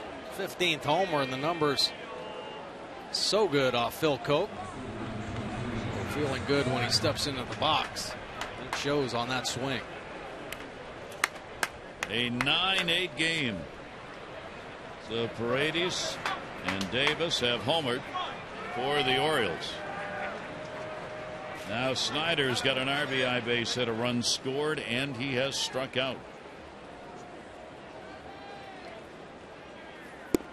And he'll take it for a strike. This is the kind of offense that everyone was expecting coming into this ball game. Pitch not bad away, but Chris Davis right into that swing path. It's hammered to center field. Snyder's got a home run off Coke. 2 for 5 in his career. That one will go to Carrera. 2 down. Orioles baseball on Masson is brought to you by PNC for the achiever in you, and by Coons.com. When you're talking cars, you're talking Coons. John Gibbons is on his way out. J.J. Hardy coming up. Doesn't want the left-hander in this matchup. And so the parade of those coming in from the bullpens continues.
It's July 28th through August 2nd at Robert Trent Jones Golf Club. Here in Toronto, a 1-run ball game. Orioles lead it. Liam Hendricks now in out of the Blue Jays bullpen. Here's a look at his pitch arsenal. Fastball 68%, the breaking ball 32%. He has a slider curve, but primarily fastball slider, 2.84 earned run average, 34 punch outs. A big arm, a little bit harder now that he's getting action out of this Blue Jays bullpen. Opponent's hitting 214. Righty's just 159. Lefty's up to 292. And of course, Toronto has the lead, 9-8. Not the Orioles, not yet anyway. J.J. Hardy takes it outside. Hardy has popped out, flied out. Orioles have hit this right-hander pretty hard this season in appearances. 5 2/3 innings, 4 runs on 6 hits. And a chopper on a half swing goes to third. Donaldson in the dirt. It'll be an error, and Hardy will reach. So Hardy gets on first on that ground ball that Donaldson, for some reason, just couldn't get up on. It'll be an error. Every now and then, maybe the long innings, just a lack of focus, but actually gets the legs going. It's everything underneath him, but probably didn't have a seam, right? Didn't grab the 4 seams. Looked like he threw himself a good sinker over there that Smoke couldn't pick. The 10th error charged against Donaldson.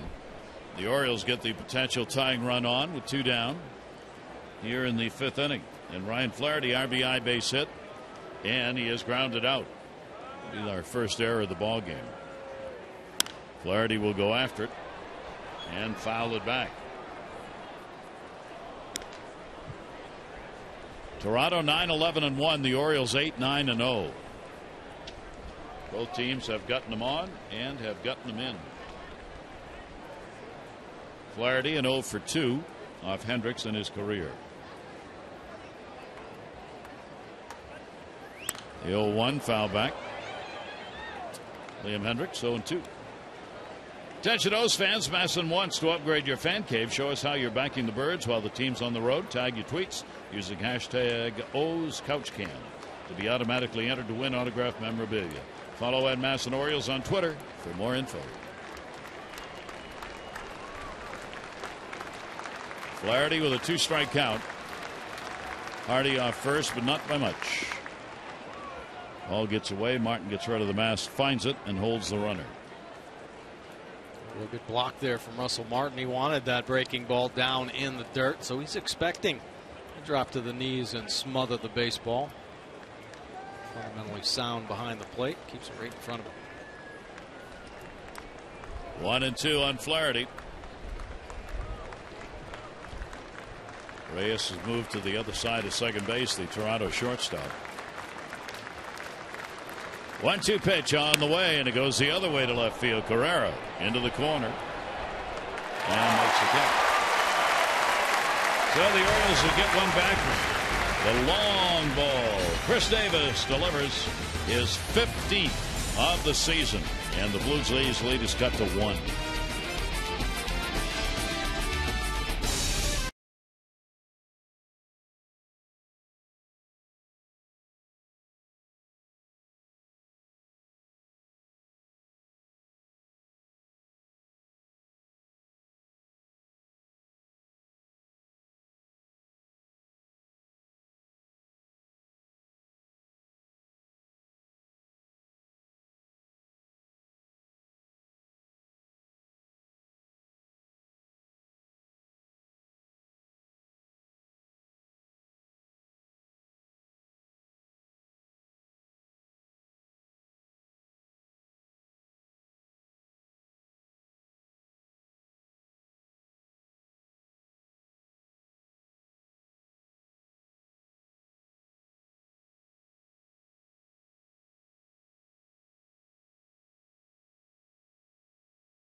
And you know, the 7 o'clock phone call from my wife saying, can you talk to your son?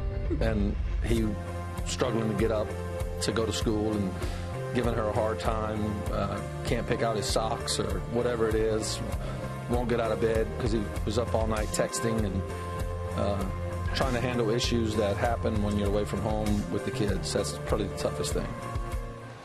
Bobby Dickerson, Orioles third base coach. And that, if you missed it earlier, Kaylee Kirby, our special correspondent, conducting those interviews. Wayne Kirby, Orioles first base coach, his daughter. Yeah, she's doing a great job. Here's Ezequiel Carrera. There's Wayne. Carrera's had a home run, his first of the year, this time a chopper. WIETERS throws it away. Good backup by Hardy. That's why you do it. That's a base hit. But that speed wasn't going to get him. Leadoff man on. They're kind of out in no man's land. Good pitch by Brock. In between Brock and WIETERS. WIETERS calling him off. Spin around throw. Everything's got to be perfect. Make that kind of acrobatic play. Hold it up the line a little bit, and Flaherty backing up. Carrera right there at first base. Carrera's got a couple stolen bases, 2 for 2.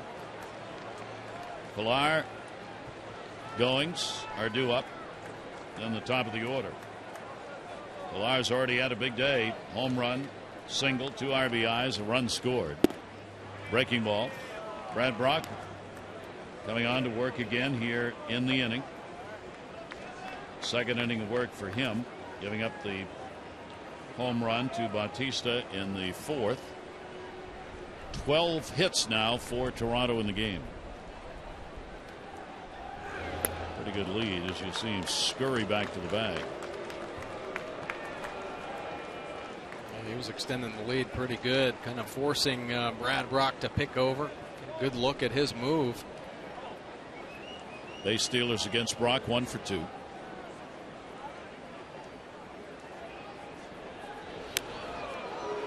Davis snags that one.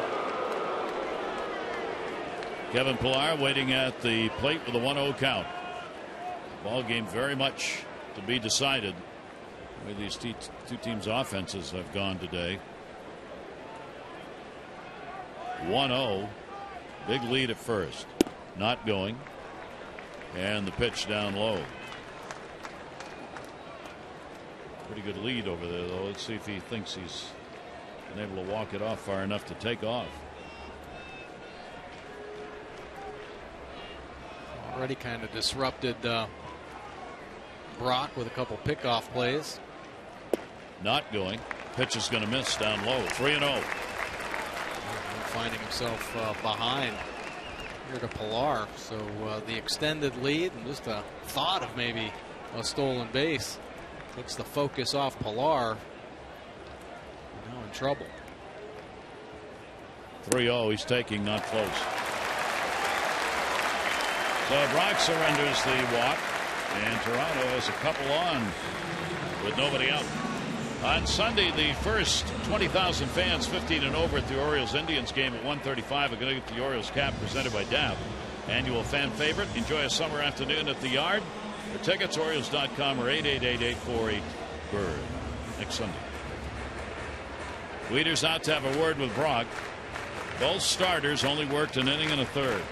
Chris Tillman, 6 runs, 6 hits.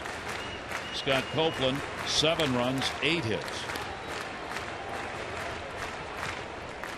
Infield looking for the bunt. Definitely in their bunt formation. J.J. Hardy slid over in the 5-6 hole. Manny Machado in tight. Goins, if he does bunt, will be bunting in the direction of Manny Machado, or should be. Third base coach Louis Rivera coming down to talk with him. Machado's already way in, as is Davis. Good speed on the base pass at second. Carrera. He does square, pulls it back. Butcher Boy attempt, popped it up.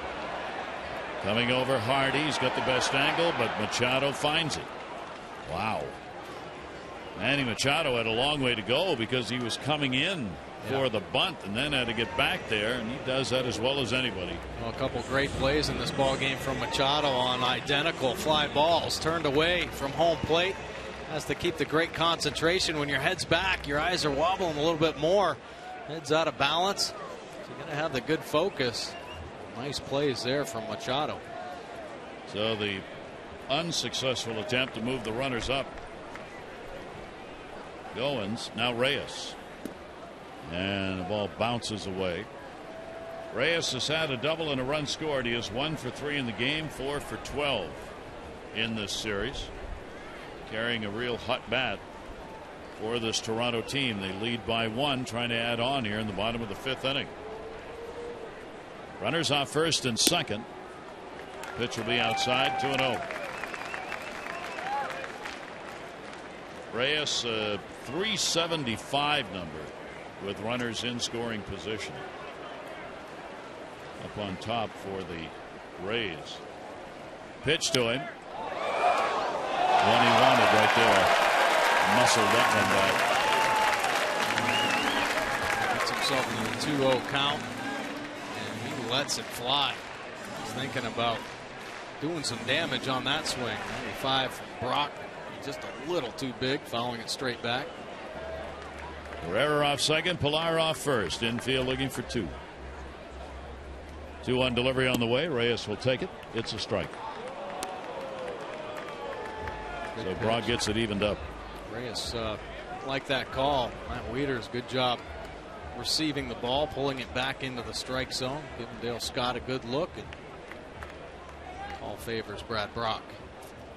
2-2 delivery. Reyes will take that one down low. So the count is full. 3 balls, 2 strikes. Real good speed at the plate. Good speed at second. Decent at first. They were all looking over to third. See if they're going to be moving here with only 1 away. Hardy will hold the runner close at second. 3-2, runners not going. Ball in the air. Low going back. Low going back. And makes the catch. No chance for the runners to tag up and move because they were off the bases going halfway on it. So Reyes is retired. And there are 2 down. Our PNC minor league report. Miguel Gonzalez, he was using his rehab start there at Bowie AA. 5 innings, a couple earned runs for Miguel, and he will be back in the Orioles uniform for his next start. So that will be it for Brock. He comes out. Donaldson will be coming up with runners on at first and second, and Chaz Rowe will be in from the Orioles bullpen.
Fair now at Southwest.com.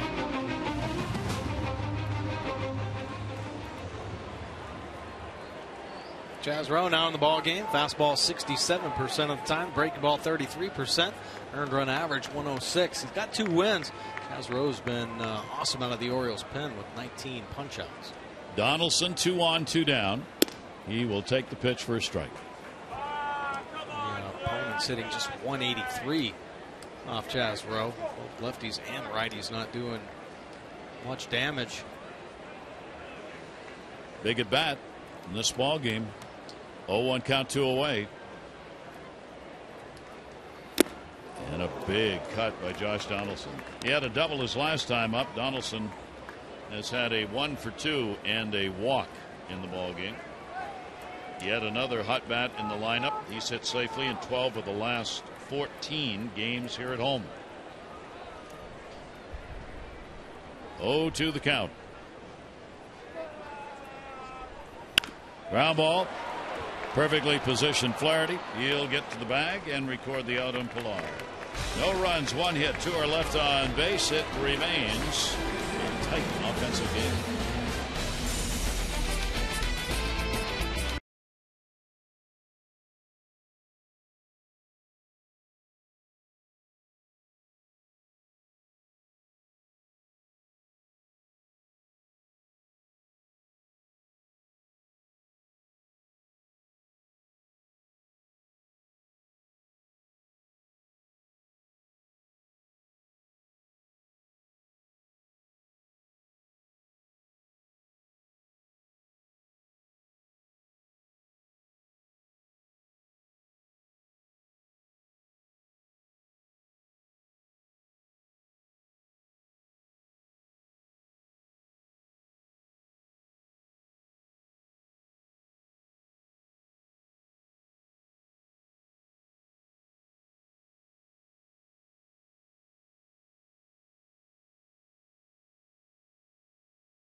whether it is baseball, whether it's basketball, hockey, or whether it's being a painter, or whether it's being an artist or being an entrepreneur. I want him to know that no matter what, I'll support him and do the best I can to help him further his dreams and goals, just like a lot of people, my dad included, has done for me.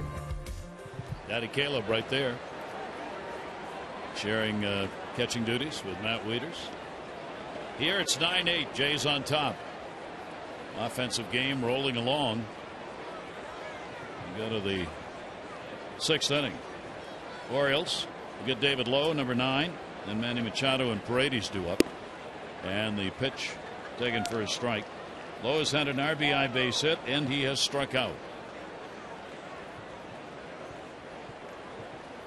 Hendricks came on in the last inning, faced 2, got the out to end the inning. Center field, Pilar right at him. Didn't judge it well, but gets back and makes the catch. He's got real good speed. Yeah, let's take a look at our Maryland Live Casino inside the numbers. Yeah, most hits since May 31st, and Manny Machado leading the way with 32. And it's not just hits, he's doing damage. 8 home runs, laying down bunts, he's doing it all. The leadoff spot. The Orioles, Springer, Burns, Butler, and Frazier on that list. Manny stands in here with an RBI base hit of 1 for 3, 6 for 12 in this series. Came in hitting 381 against Toronto, so he's closing in on 400 this year for an average against the Blue Jays. He's had 3 home runs against them and 11 RBIs. 1-0 pitch to Machado. Check swing. That will miss. And a 2-0 count from Liam Hendricks. Well, so many times when you have big offenses, typically the heart of the order gets recognized, and for the Orioles it's been Jones and Davis. Might get pitched to a little bit differently. Those 2 guys, you definitely don't want them to beat you. They've done damage here against Toronto, so other players sometimes get forgotten about. Manny Machado certainly taking advantage of that, getting some pitches and not missing them. And that's going to be inside. So Manny Machado is on with 1 away in the inning. Now our drive of the game. It's brought to you by Lexus of Towson. Jimmy Paredes, his first at bat. The drive of the game is a home run over the left field wall. 3-run shot from Paredes. The Orioles put a 7 spot up in the 2nd inning. So Paredes stands in with a chance to do damage again. He's had a base hit along with that home run, and he has struck out. Manny Machado at first base. Hendricks delivers, and that will be foul back.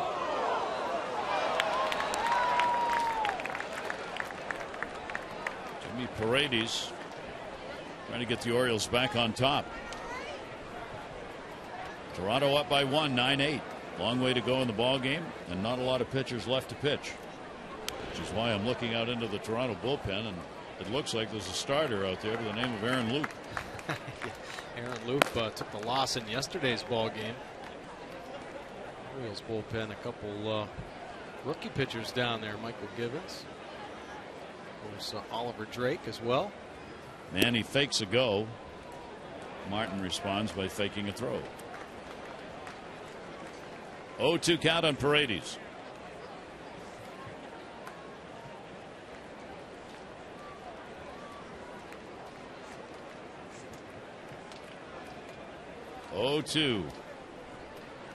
Machado's got a real good lead over there at first base. Not running. And that will be foul back as well. Yeah, really extending himself over there at first base. Got a good feel right now. Stealing bases for the Orioles, and here's how far he can get off there. Everybody would like to extend. Some players feel a little uncomfortable. Right foot gets out there. Manny on the turf right now, but knowing he's a step and a dive back to first. Ooh! Smoke tried to convince first base umpire Ted Barrett that he had him. That's about as far as you can go, man. I mean, this is close. Wow, and they may ask for a challenge on this. Slaps it on him. And a good job going to the backside of the base. A little bit further for Smoke to reach. They're going to challenge it. John Gibbons went to his video people. They said, take a look. So he'll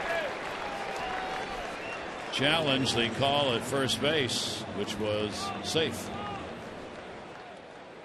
Take another look. Manny really extending. Looks like he gets the hand back in there.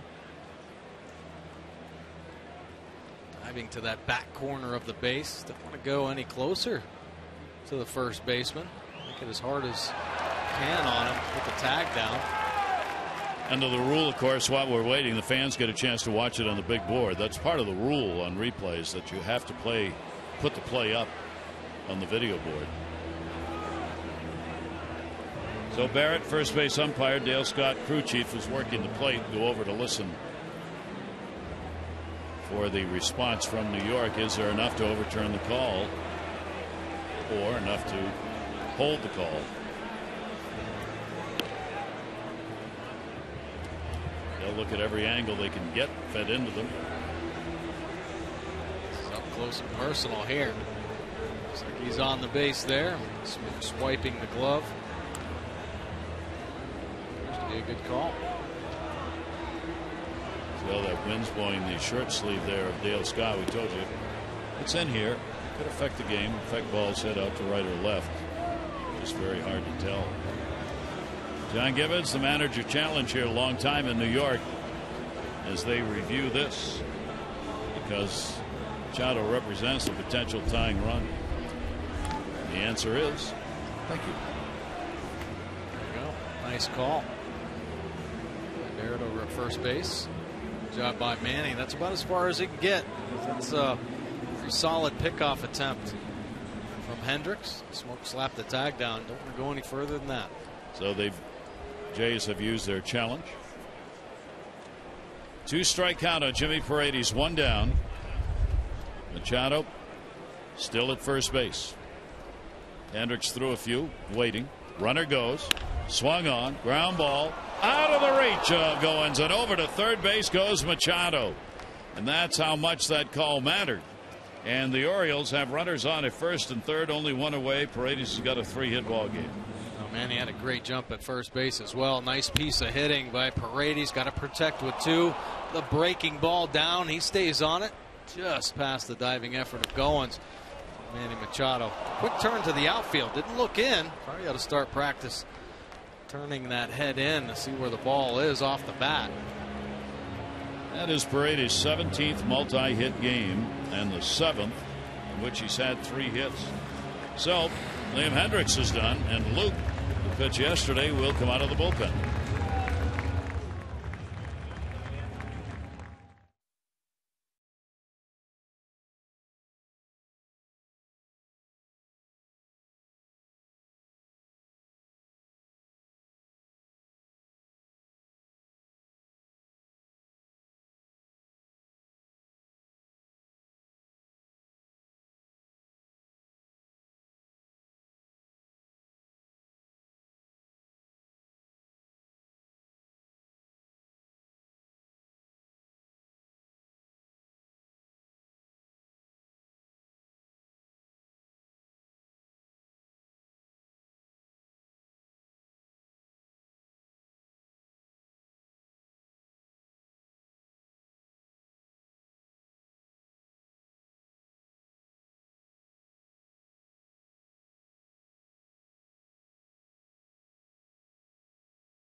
Tuesday. Our coverage on Masson will begin at 6:30 O's Extra, presented by Jeep, followed by game coverage at 7. All the access you need right here on Masson. Aaron Loops come on to do the pitching. Yeah, take a look at his arsenal. The fastball 66% of the time. Pretty good fastball, 92 to 97. Breaking ball, the slider, and the change. Here's Delman Young, pinch hitting for Parmalee, and takes the pitch away for a ball. This is 32nd appearance, 4.78 earned run average. He was on a nice little roll, only giving up 1 earned run in his previous 11 1/3 innings before yesterday's contest, with the Orioles tagged him for 3 in the 9th and the loss. Young will take it outside. Young, a .308 hitter against left-handers this season, and he's been the premier pinch hitter for the Orioles. Machado's on at third base. Paredes is on at first. And Delman Young trying to get the ball game tied up or better. And the pitch is going to miss inside. And Loop immediately falls behind, 3-0. Young has gone 3 for 8 as a pinch hitter, 2 pinch hit RBIs. 3-0 count with 1 down. Taking all the way. It is in there for a strike.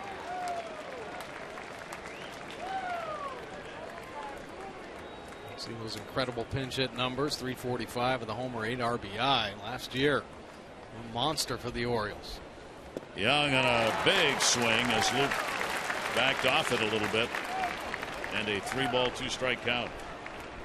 Gets himself back into the count, 3-1. Delman Young thinking another heater. There's a slider down there. Delivery to him and a chopper. This could be 2. Reyes has got it. Second one. Relay Goins. That's a big, big double play. Young hits into the double play. It'll leave a base runner on at third, and it will protect a 1-run lead.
He leaves a fastball for Bautista to get on. It's a 2-run shot to straightaway center, giving the Blue Jays the lead over the Orioles right now. Bautista, the game changer. Blue Jays 9-8 for the Orioles in the bottom of the 6th. Delman Young will stay in the ball game. He hit for Parmalee and now will play right field where Parmalee had been playing. Offensive Sunday here in Toronto, rubber match of the 3-game set. Bautista, the home run, 2 RBIs. His 14th home run came in the 4th inning. Rowe delivers to him, a strike in the outside corner, which he didn't like. Let's see Bautista's power zone and where that home run pitch. The second offering from Brad Brock, catching the danger zone from Bautista. You're going to see many power zones as big as that. Great plate coverage. Bautista standing on the plate. Great awareness of his strike zone. 2 for 3 in the ball game. Pitch will be taken outside. Rowe got the final out in the 5th inning. Brock worked an inning and 2/3, 2 runs, 3 hits, walk and a strikeout. Tommy Hunter, an inning and 2/3, a run on 3 hits. Breaking ball. How about that tying you up? He jumped away from that pitch and it was a strike. Yeah, nice breaking ball. Charles Rowe has a real good finish. I mean, it comes in hot and then it just dive bombs down and away. That one will miss, maybe a little bit up high. Bautista, 4 RBIs in the game, 12 against the Orioles on the year, 49 on the season for him. 2-2 delivery. Bautista will take it outside. So he works the count, 3 balls and 2 strikes. Bautista came in 6th in the league in runs batted in. He has moved up to a tie for 3rd now. 3-2 pitch on the way, and he's on with a walk. He will do that, 2nd in the league in free passes. Join Orioles Reach in support of Shannon's Fund, helping families, patients. Maryland Medical Center. Attend a special fundraiser Friday before the game against the Indians. $50 a game ticket, access to a pregame event beginning at 5, player appearance, batting practice from the roof deck, a gift, drink vouchers, and more. For tickets, Orioles.com/Shannon's Fund. Leadoff man on, bottom half of the 6th inning. Rowe. His pitch will be taken inside off the bat, foul. An unintentional foul ball as Encarnacion tried to get away. Encarnacion has had a double, 1 for 3, robbed of a hit. Last at bat, a fine play by David Lowe.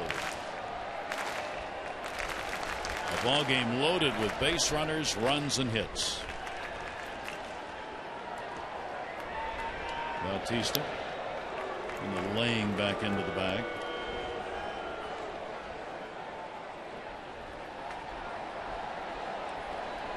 Encarnacion with that power bat, cleanup spot. DHs, plays a little first base. 0-1 delivery to him. Encarnacion is now at a hit in 12 of the last 13 games he's been in. There aren't many in this lineup who don't have a pretty good streak of games with hits. 1-1 delivery. Home run cut, missed it. Nice pitch. Getting a good movement on the fastball. Good reason why Rose had success. Fastball velocity's been up. And that extra life in the zone. See the 3rd pitch diving into the inner 3rd. 1-2. Encarnacion right straight back. Another sellout crowd today, 46,092, 46,092. As the Jays attracting attention, as they should be, here in Toronto. They are 37-33. The Orioles 35-33. Rowe, the long hold, the 1-2 delivery. Encarnacion takes it. And a 2-ball, 2-strike count for Chaz Rowe. Nice try right there. Good location. Veteran hitter laying off the nasty slider.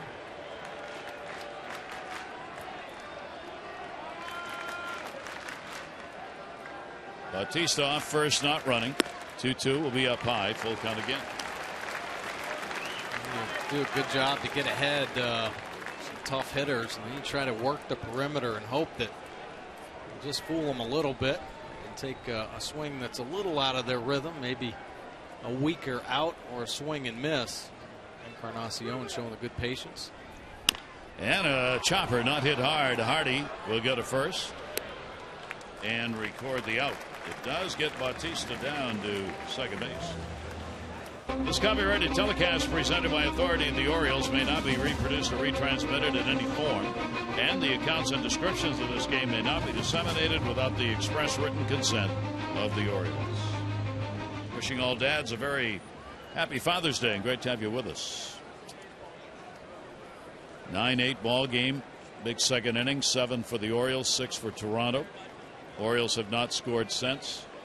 Have scored 1 since, while Toronto has put up 3. Runner goes. Bautista stealing. He is out at third base. Not a real good idea. With a runner in scoring position, Bautista, he takes off for third and records the second out.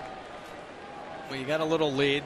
Maybe take some chances, but here, got a left-handed hitter up, so Matt WIETERS has a good lane to throw to. Manny Machado not caught off guard at all. Bautista trying to do the surprise attack But the Orioles defense ready. Wieters with the good throw and Machado with the good tag. 3 for 5 for Bautista now, caught stealing. Wow. That's a big help for the Orioles.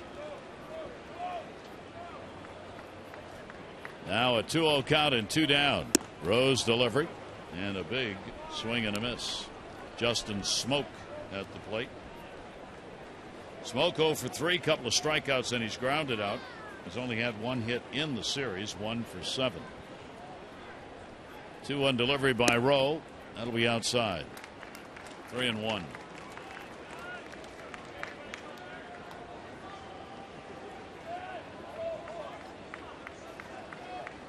And remember that play if the Orioles come back, win this ball game.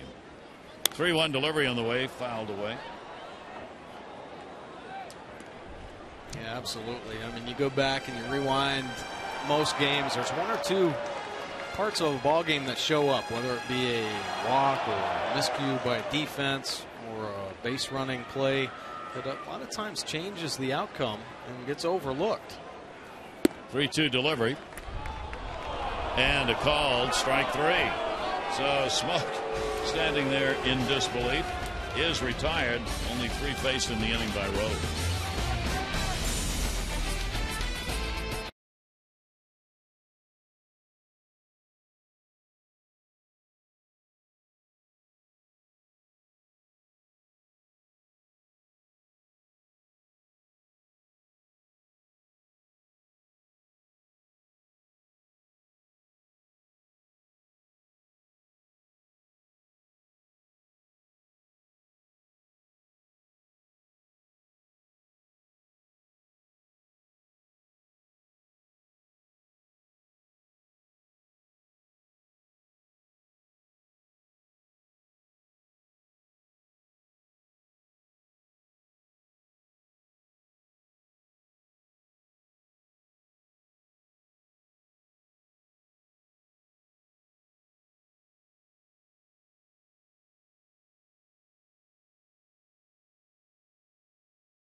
Who's your favorite child?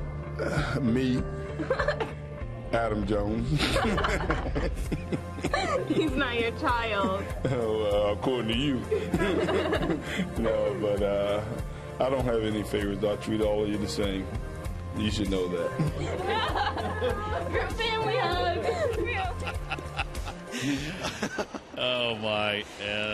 And there's our special correspondent who's done the work today, Kaylee Kirby, the daughter of the Orioles' first base coach. She did a great job in putting all that together for us. Caden's home watching all this going, what is going on, the 7-year-old son? Right? Yeah, good stuff right there. Kirby obviously keeping it loose. Matt Wieters. And the pitch will be taken for a strike. Luke on the mound.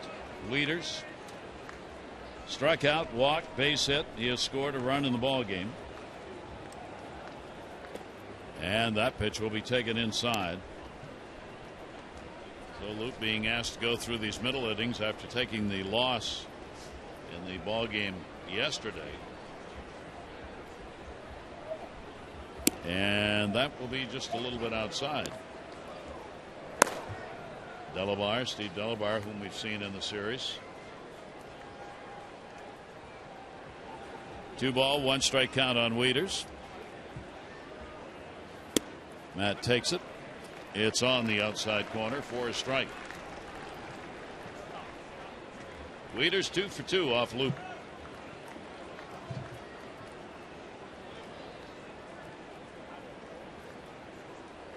And that pitch is going to bounce inside. So a 3-ball, 2-strike count. 7th inning.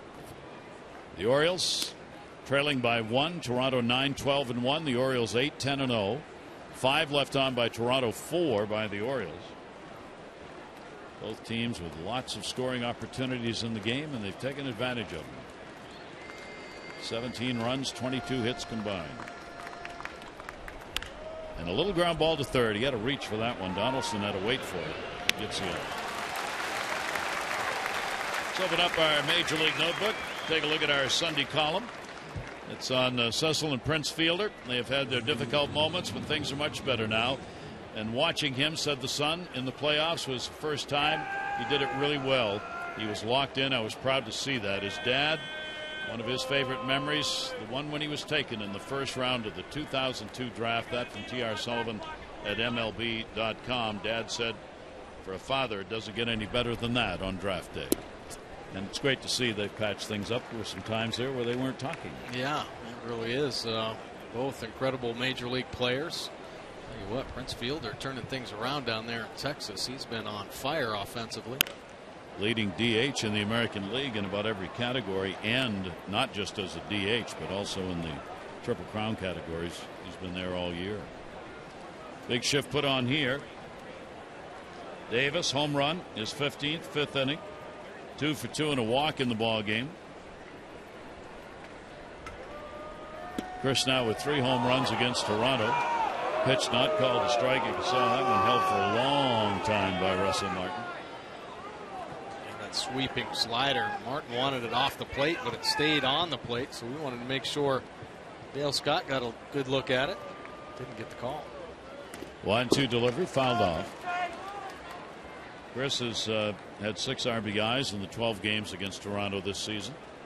Good numbers against the Jays, including a batting average now up over 270. John Russell, bench coach. Buck Sowalter, a lot of talking going on today, trying to stay ahead of the ball game. That had a mind of its own early on. 1-2 delivery. That's right there. Davis doesn't like that call. Hitters kind of shaking their head, going back. Strike zone appears to be getting a little bigger, but you see by the pitch track, every one of Loop's offerings in the box. This one, the high fastball up and away. Tough to pick up. The crossbody delivery from Aaron Loop. Russell Martin locking it up on the end. 2 quick outs here in the 7th inning. That'll bring up Snyder. RBI single, 1 for 3. You notice the way Martin was catching. That's the old Atlanta Braves under Leo Mazzoni with Lopez behind the plate angle. Kind of set up. He doesn't set up that way normally. Now he's doing it right here with the left-handers. With a left-hander hitting and Luke pitching a left-hander, he sets up at an angle. He's not looking straight out. He's got his body twisted towards first base. And when he does that, it's a different angle for the umpire as to where that ball crosses the plate. A little bit tougher. He's trying to get Luke to stay outside with him. So he moves the whole body that way to square it up where he wants the pitch to come. Yeah, I like that. Javi Lopez used to be charged by a lot of clubs with being out of the catcher's box. That he'd move so far out on that angle that one leg or both sometimes would be outside the box to set up the angle that they wanted. That's right there, and then it's first strike. Have the bullpens been quiet today for a moment? No. Brian Mattis for the Orioles. 2 ball, 2 strike count.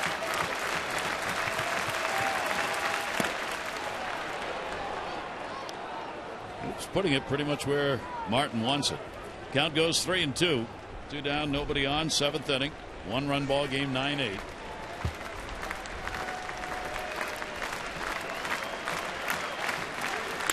Snyder, nice, patient, soft, solid hit. What was that? Pilar had to go all the way by him. Snyder's going to go all the way to third as the ball rolled to the wall. A base hit turns into 3 as Pilar just ran right by it. Wasn't even close to stopping it after it hit. Kind of looking around like, what happened out here? Great piece of hitting by Travis Snyder, picking up his 2nd triple, and he jumps on the breaking ball. Almost to hit the turf and just kick back because Pilar way over boogieing on that line drive. John Gibbons with his Texas saunter makes his way out to the mound. Gibby's going to get his exercise in today, changing pitchers. 2 down, runner at third.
Gets the slider from Loop and keeps the hands inside. So inside the baseball. So it's got that spin that kicks away from Pilar as soon as it grabs the turf. Now the turf obviously a little spongier so that the little pieces of rubber grabbing on and kicking it away from Pilar. Delabar now in. Runner at third and a swing and a miss by Hardy. 17th game, couple wins, 1.15 earned run average, 18 punch outs, still a big arm, 92 to 95 with the fastball. A split finger and slider. Hardy 1 for 5 off him. Will take the pitch down low. Orioles now have 11 hits in the ball game, and the potential tying run is 90 feet away. Hardy has an 0 for 3 in the ball game and 0 for 11 in the 3-game set. Snyder off third. Delabar trying to protect the lead. Hardy won't let him. Base hit, and the ball game is tied. J.J. Hardy picks up the single, his first hit of this series, and it's good for the 9th run of the ball game, 9-9. J.J. Hardy clutch with runners in scoring position, even more so with the 2 outs. Here getting the pitch down and staying on it. Great head position, and the bat head to the ball, and winning the battle through the 5-6 hole. So the Orioles have battled back. They had a 7-0 lead, saw it disappear, and now here in the 7th inning have tied it up on Hardy's RBI single. Run will be charged to Luke, who worked a couple of innings, a run on 2 hits and a strikeout, and that's his final line. Now Delabar becomes the current pitcher of record along with Chaz Rowe. 1-0 delivery, that's inside. Martin puts a stopper on it. The Orioles in the ball game and are 6 for 13 with runners in scoring position. That's 2 more opportunities than they had in the first 2 games combined. Ryan Flaherty with a 2-0 count. Flaherty lifts it. He got good wood on that. Way back in center field, 400 feet away. Back Pilar, and he makes the catch. Kevin Pilar, in the game of redemption, he gets his. A tremendous catch on a well-hit ball by Ryan Flaherty. The Orioles get a run. 7th inning stretch. We're tied.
Brings back a lot of those memories of how you want to treat your child and how you want them to, grow up, and you like to be proud of them.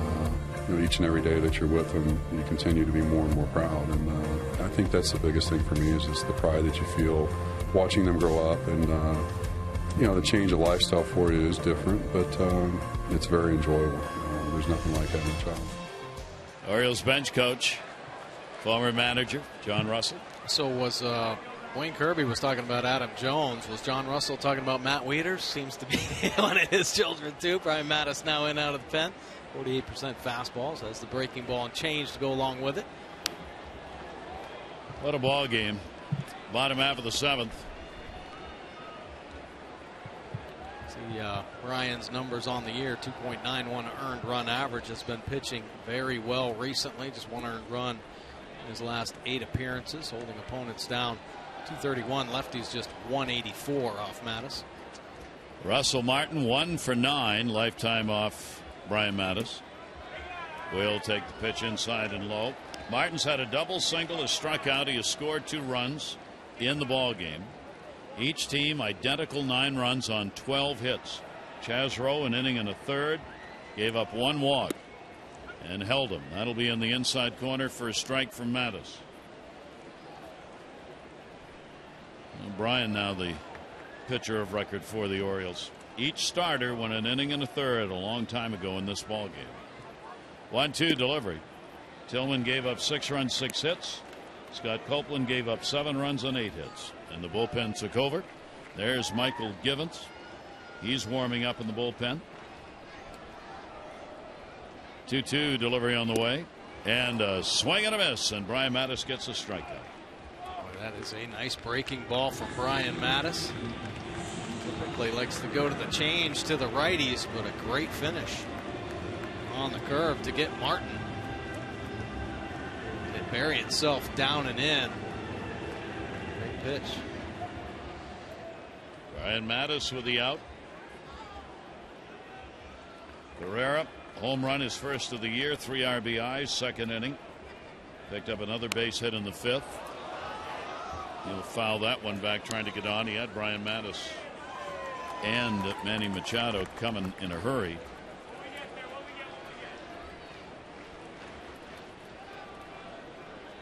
Oh, 1 count. Even with the bag at third, step in front of it now, Machado. And the pitch taken up high for a ball. No idea how this one's going to end the way it has gone. Each team's been able to answer back and given up a lead. 1-1 delivery. Carrera fights it back. Follow the Orioles wherever you are. MLB.com at bat, #1 app for live baseball. At bat up to the moment, any moment. In-game highlights, StatCast, radio broadcasts, and more. Get MLB.com at bat for your smartphone or tablet. 1-2 delivery by Mattis, and that will miss inside. The last time that the Orioles had a 7 or more run lead and allowed the other team to tie or go ahead and then came back to win was August 4 of 2000 against Tampa Bay.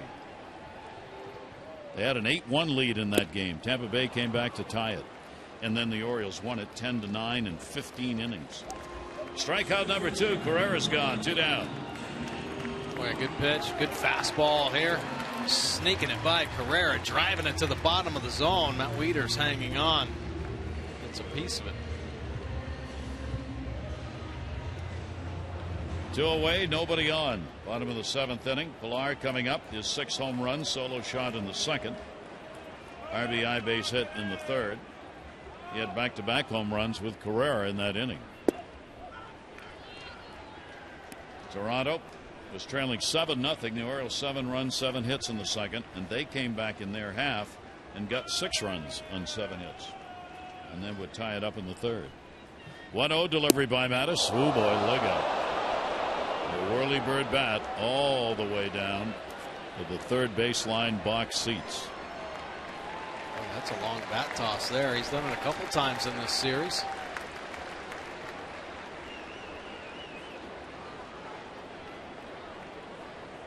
Pilar will get the new bat ready. Thank goodness. Fans saw that one coming. I don't know how you get ready for that except to put your arms up, get into a crunch.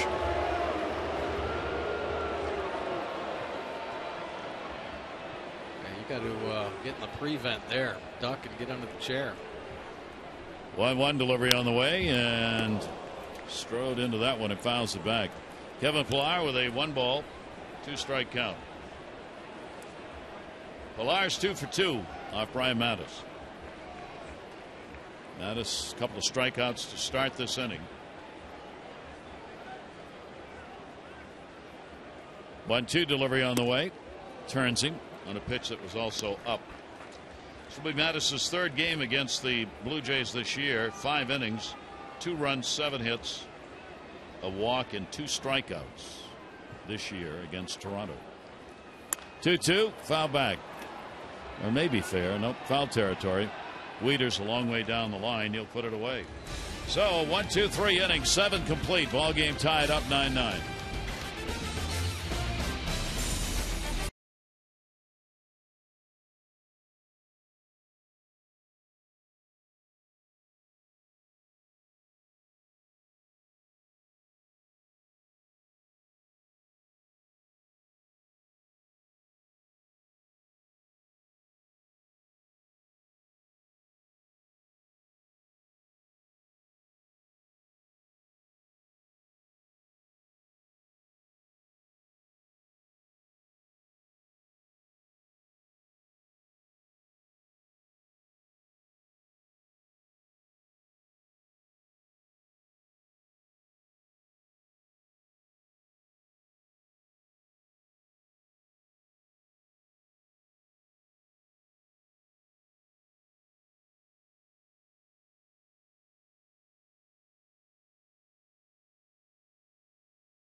Travis Snyder getting things going. Aaron Loop's slider. He stays inside it. And this ball bounces past Pillar. Misplayed, and Snyder into third. So the Orioles threatening 2 outs on the board. Mr. Clutch steps up. J.J. Hardy picking up the base hit through the 5-6 hole. And the Orioles tie the game. We're in the top of the 8th, 9-9. Orioles will have 9-1-2. David Lough. Lough a base hit RBI, 1 for 3 in the ball game. Delabar came on and gave up that hit to Hardy and then got Flaherty on the tremendous catch by Pillar. And he'll stay in the ball game. Delabar's 1-0 delivery will be popped up third base. Donaldson called off. Not quite. Reyes was right there in his shoes with it. And makes the play. In our Major League notebook, we're going to go to the Baltimore Chops page. Take a look. 106 runs in June. That's second in the American League, only to Toronto with 125. The Orioles ERA this month 3.49. That's 4th best in the American League. And for Manny Machado, 3 consecutive multi-hit games, and he's had 4 in his last 5. Manny's got a 1 for 3 going in this one. And here he is. Foul back. Some good things happening for the Orioles. A lot of things coming together in the month of June. Their best baseball. Bit of a roller coaster ride the first 2 months. Hitting was there, pitching wasn't. Then the pitching was there, hitting wasn't. Machado a 1 for 5 off Delabar. For both teams showing their explosive offenses here in this game. Darren O'Day in the bullpen for the Orioles. Everybody will get a shot. In that sense, Orioles have the better of it with a day off tomorrow. Can use everybody. Pitch is there for a strike. Toronto's going to be leaving and play a 3-game road set in Tampa Bay and then come right back home. Man, a tough little schedule here recently. 1-2 delivery is popped up down the line, headed to the seats foul. Actually, nobody Major League Baseball has an easy travel schedule, but the Blue Jays were away for 5, then home for 5, and now away for 3, and then come back home. So a lot of packing the bags and going, and too short trips. 1-2. Delabar's delivery will miss outside. So Machado works the count even. 2 balls and 2 strikes. Manny with a 380 plus average now against Toronto in the year. 2-2 delivery to him, and right straight back at 94 from Delabar. Taking some powerful swings. Really feeling good about the stroke. Feeling good about his power right now. We've seen the power to all fields. 2-2 delivery to him. Full count. Delabar, the 6th pitcher used by the Blue Jays. The Orioles have used 5 so far. 3-2 delivery on the way. Machado a slow roller. Delabar, all or nothing. Barehanded. Off the mark. Great stop by SMOAK. And safe going back into the bag. That is a big play. It'll be a base hit for Manny Machado. So another multi-hit game, and SMOAK really made a nice play. Yeah. And now Gibbons coming out. A good pitch by Delabar. The split finger down. Manny Machado smelling out the base hit, but SMOAK saving extra bases, 1, possibly 2 extra bases. Manny diving back in. Probably didn't need to do that. I don't think he made an attempt to go to second base. Kind of turned and looked to see where the ball was. Now the challenge has already been used by John Gibbons. Used it, lost it. The umpires, however, have agreed to do an umpire's review. Now the reason I think that the umpire at first said he did turn is that he made another call. He made the original call safe, and then when they tried to tag him going back into the bag, he made another safe call, which would indicate he thought the runner had turned. I don't know. Take a look here. Manny Machado running by. Now he recognized. Ooh, he did kind of make a strong step that direction, and that's all it takes, really. Looked like he got back, though. Well, yeah, it does look like he got back, but just the fact that they're reviewing that play, man, he did make an attempt at second, that hard step.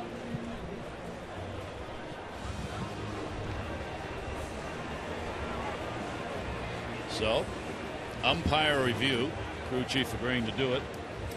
Dale Scott, the home plate umpire, is the crew chief.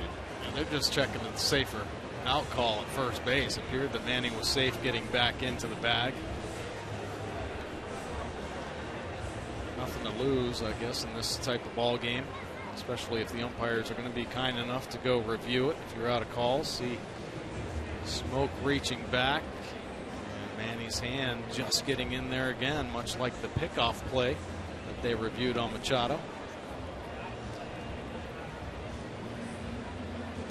This play by Delabar, but he saw that back leg kind of buckle and then couldn't get over the front side. Off balance throw. SMOAK showing his athleticism. And the call stands. So Manny Machado gets a base hit.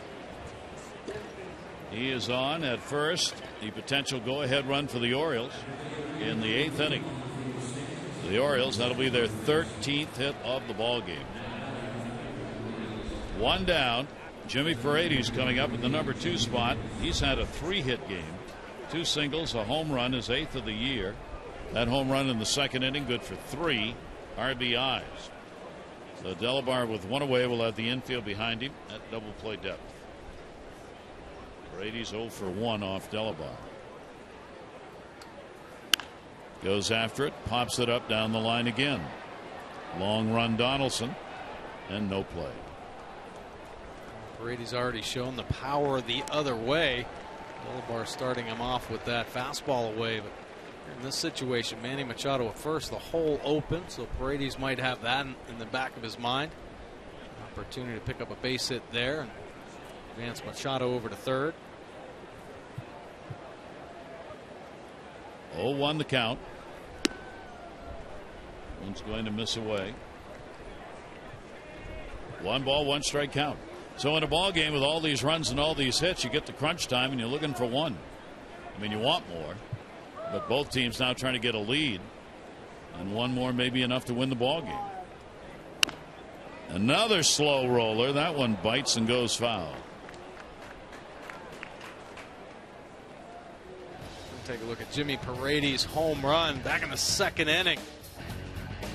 Supposed to be inside, leaks out over, and he does some damage. Big 3-run shot in the Orioles' huge 7-run second inning.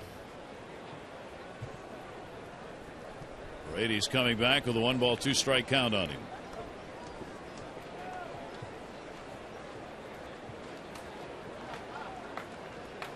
Machado's got good lead over there. Here's the 1-2 delivery. Close. Real close. Pull that tummy in, even though you don't have one. 2-ball 2-strike count. Yeah, he needs a bigger shirt. When he jumped back, might have caught some of that. 94 up and in. It is coming right towards the rib cage. Oh, so close. 2 balls 2 strikes. Now what's the argument here? Buck Showalter, home plate umpire, did it hitting. Dale Scott's just kind of staring over there. I don't see anybody. Well, they're looking at the review. Buck Showalter's asked his video people to take a look. It didn't, but they want it reviewed. They're going to challenge. Orioles have not used their challenge today, so they'll use it here, if for no other reason than to really mess up Delabar's inning. That's so true. I mean, you do things to distract or disrupt players' timings when they step in the batter's box as a pitcher. Same thing holds true with pitchers. Do something as a hitter. They step out. Well, Buck Showalter, he's making the move here. Stall tactic. Why not? A couple times already they've gone to the review. Delabar just standing out on the field, not making any pitches. Hey, you make a mistake, you're off by 1 or 2 inches. Part of this order coming up. This could be the moment where the Orioles capitalize on a mistake. Delabar choosing not to throw here. A lot of times the pitchers will toss while the review is taking place. Delabar has just gone behind the mound. Martin came out to talk to him. This has already taken a little longer than I thought it would. And it wasn't that close. It didn't hit him. So he'll stay right there. So each team has used the challenge and lost, but maybe for a different reason here. 2 balls 2 strikes 1 down. Machado's on at first base.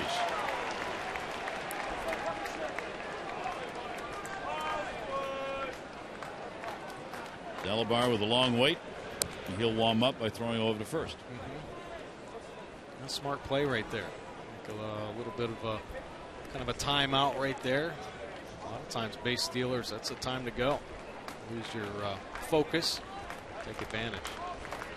2-2. Got him. Yeah, Delabar responds, striking him out. 2 down. Coming up with a big pitch there. Split finger. 88 miles an hour, and it's dive bombing down and away. Very hard. 88. Tough pitch for Paredes. Big strikeout for Delabar. 2 down. Delman Young second at bat, hit into a double play. Pinch hitting. Stayed in right field for Pomerly. He is 0 for 4 off Delabar.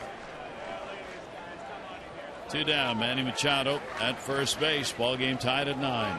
We're in the 8th inning. Foul back.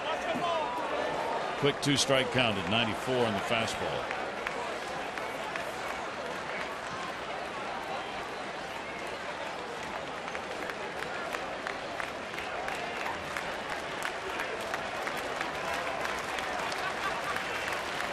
There's the 0-2 delivery to Young. That ball towards the gap. Left field. Will it stay up? It will. Carrera comes over to get it. No runs, 1 hit, no errors, 1 left. Bottom of the 8th coming up from Toronto. Wild game, 9-9.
Things that my dad taught me when I was growing up that I want to pass on to my son.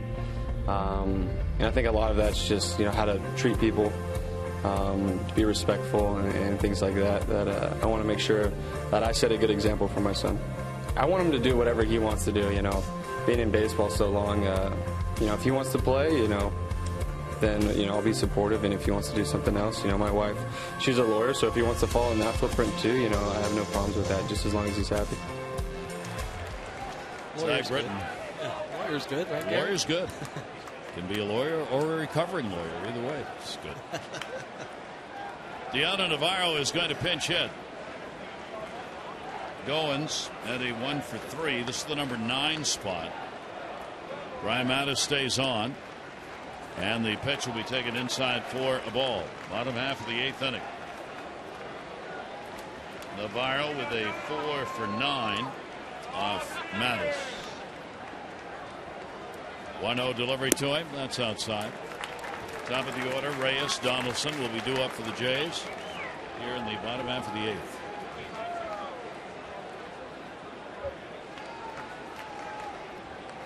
A 2-0 count. Infield completely shifts around now in this count, playing him to pull. 2-0 delivery. Navarro takes. It's a strike. Pitch. Gutsy pitch right there from Brian Mattis. The breaking ball, 2-0 count. 2-1. Outfield moves in a bit in right and center, and that's down low. So the Orioles, Brian Mattis working here with the bullpen ready if needed. It's about matchups, obviously, with what you got left. Aaron O'Day's been up a couple of times. He's ready. 3-1 delivery, and the leadoff batter draws the ball.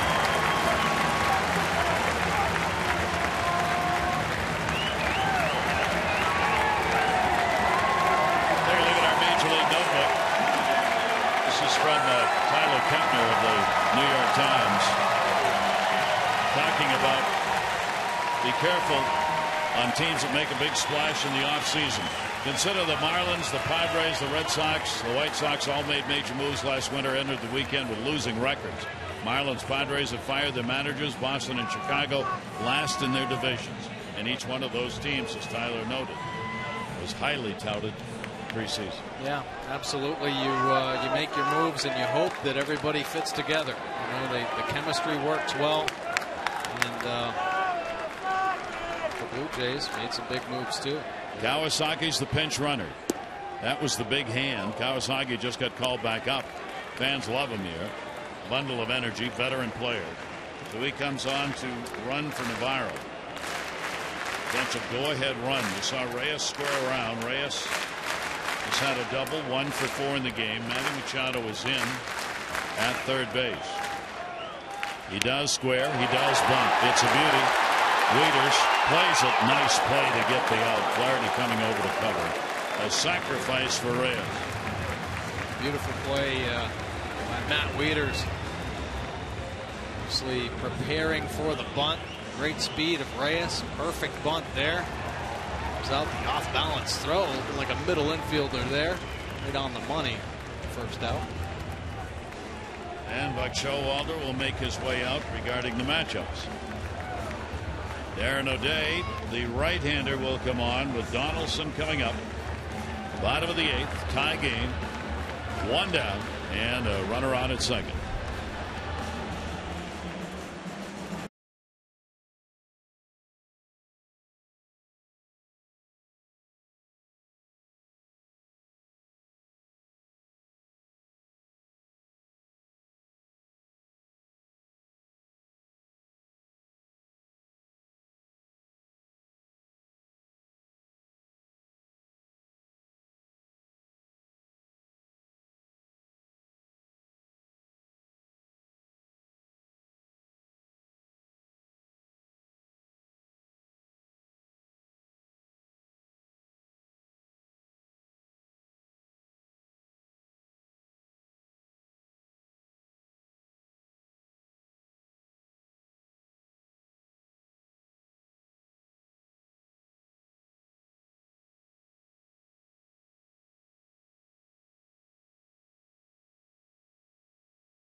time.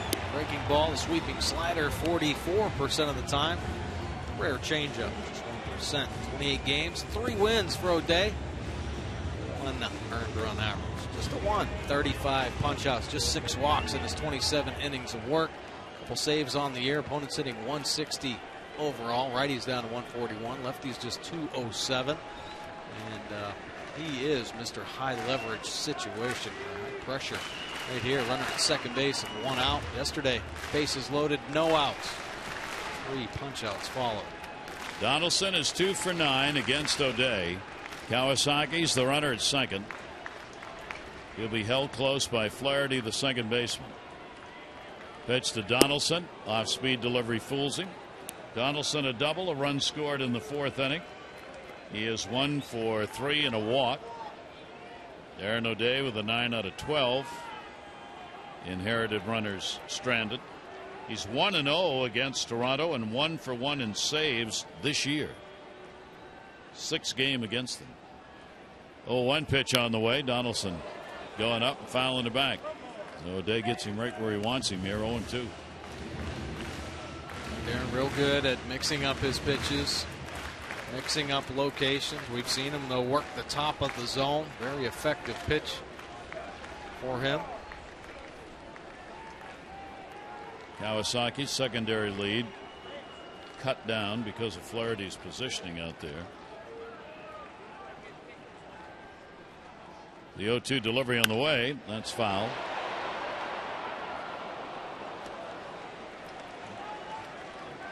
Took that one right out of Matt Wieters' glove.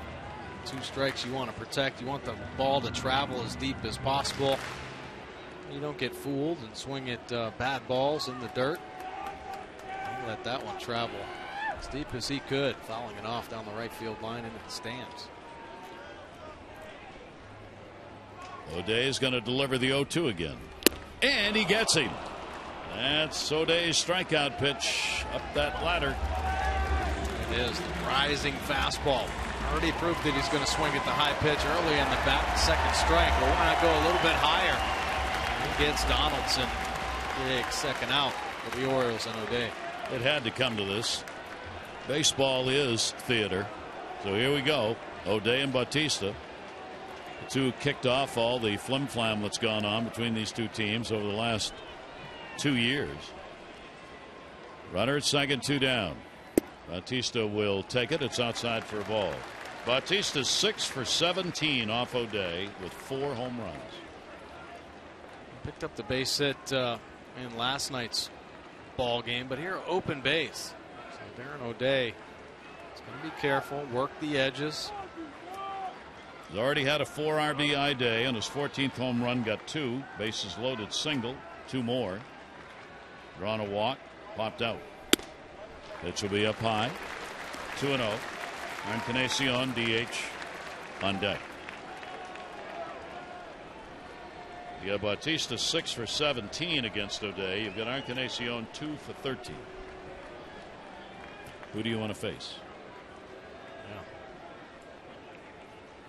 2-0 pitch on the way. That'll be way outside. 3-0. And Darren knows that. We talked about that in yesterday's ball game. He is one of the most cerebral players in the game. Really studies a lineup, understands who he can control better than others. We've seen him walk hitters to get to certain players that he wants to face or feels like he's more confident against. 3-0. Bautista crowding that plate and walking. He was pitched around him. First and second now with 2 down. O'Day told us after the ball game yesterday, asked him, did you in fact all but intentionally walk somebody to load the bases in that 8th inning? It was Carrera. He said yeah. Yeah, said he feels comfortable, more comfortable pitching with the bases loaded. The force outs everywhere. Yep. And he walked Bautista there. So Encarnacion challenged here. He's picked up a double. That was in his first at bat. 1 for 4 in the ball game. First and second, 2 down. Takes the pitch on the outside corner for a strike. Turns in. Okay. The numbers you were talking about, Gary, 154, that 2 for 13.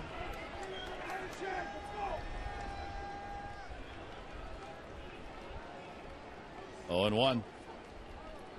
Crowd quiets. Pitch on the way. That'll be outside. See the blue ribbon being worn by all of the players in the ball game today. Dad's Day, Major League Baseball, in the effort against prostate cancer, wears those. A reminder to all dads to do the proper testing as necessary to fight prostate cancer. Found early, it can be taken care of. 1 ball, 1 strike count. O'Day's delivery. That's right there again.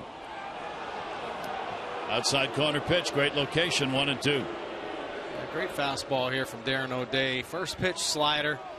Encarnacion's got that in the back of his mind, but Darren's so good at bringing the two-seamer back on the outside corner. Encarnacion probably thinking about it being a slider, maybe working well off the plate, but that one comes back and catches the corner. 1-2. That's way outside. 2 ball, 2 strike count. Leadoff walk in the inning. Navarro picked it up. Kawasaki running for him. He's at second. Sacrifice. Reyes. Donaldson, big strikeout, and then Bautista to walk. Now Encarnacion trying for a hit to give the lead back to Toronto.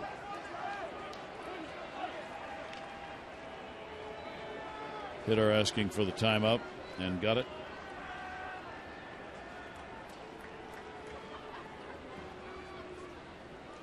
Toronto 5 for 12 with runners in scoring position in this ball game. Lots of chances, both teams. 2-2 delivery on the way, and that's outside. That may have been a little further away than Darren wanted. 3-2. Yeah, he looked a little frustrated after that last offering. Every pitch typically from O'Day has a purpose. Just up and out of the zone. Too far.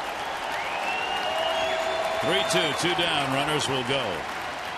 O'Day will look back. Why not? Might get him taking that first step towards third. Yeah, absolutely. You can shorten him up a little bit. Maybe even get a pickoff right there.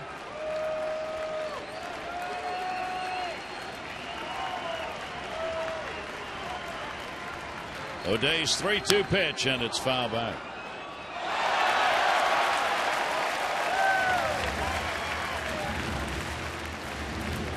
Seven pitch at bat with the 7th to come.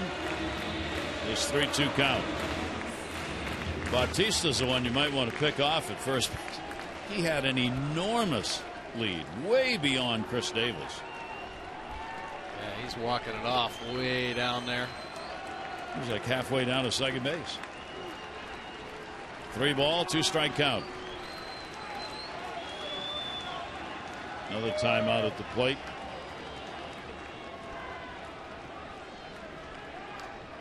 Rubber match, 3-game set, 9-9, 8th inning.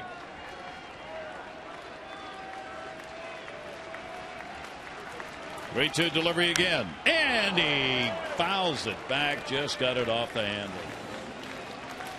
First time coming in on Encarnacion. Good movement on the 2-seam fastball. It's riding in on the hands. It's getting a piece to keep the at bat alive. O'Day, the ability to throw any one of his pitches for strikes at any time. Ride the fastball to the top, swing the slider or that 2-seamer there. 3-2 coming again. Runners running. Let's do it again. The 9th pitch of the at bat.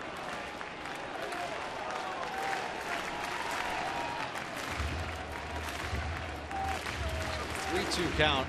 Darren O'Day's thrown him a slider away that he's fouled off. And the fastball in that he's fouled off. Then he tried his Jenny Finch at the top of the zone that Encarnacion fouled off. So what could possibly be next? That's what Encarnacion's wondering. Exactly. 3-2 delivery. WIETERS back and makes the play up against the screen. And that will do it. Couple left on. We go to the 9th inning with a ball game tied at 9.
Southwest Airlines. Book your low fare now at southwest.com.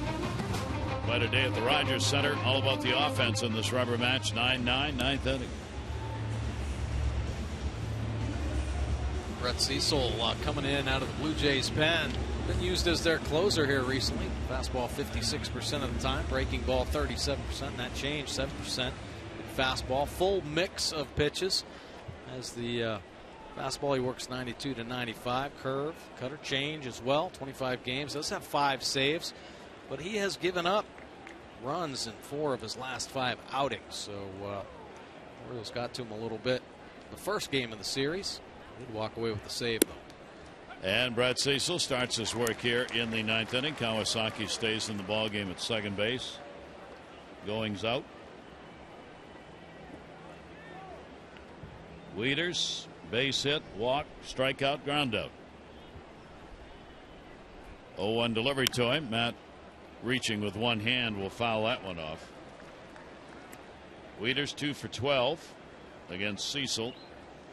One of those 2 hits a home run. Delabar worked an inning and a third. Had a strikeout, 2 hits. No runs charged against him, but one of the inherited runner did score. Down to third again and foul. A couple of runs have been scored off the Toronto bullpen so far. 3 off the Orioles bullpen. Bullpens have pitched virtually the entire game with the 2 starters each going just an inning and a third. 0-2 count on Matt WIETERS. That one will be boxed on a pitch inside and low. You see how much Brett Cecil likes that breaking ball.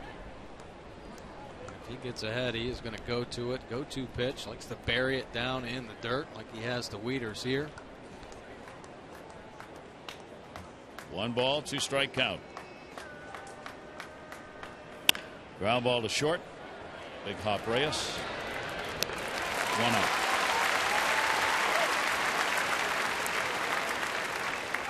Run down, top of the 9th inning. Tigers have beaten the Yankees today by a score of 12-4. The Indians beat the Rays by a score of 1-0 in games affecting the standings in the division. Red Sox lead the Royals. Let me repeat that. The Red Sox lead the Royals 10-0. Pitch will be taken away. Chris Davis. The Red Sox had a couple injuries yesterday's ball game. Sandoval and our young catcher Swihart. Yep.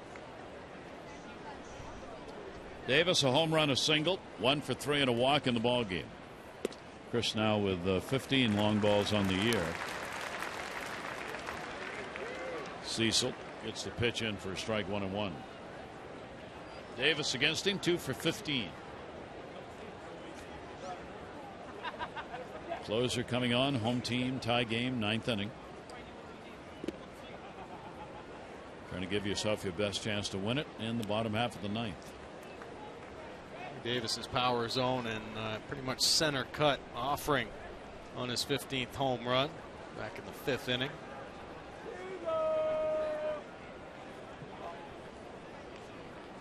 Two and 1. Davis with a big cut. 84 on that one. 2-2. Big curve from Cecil. Once again going to it, bearing it down and away. Looks pretty good, but great finish on the Cecil curve.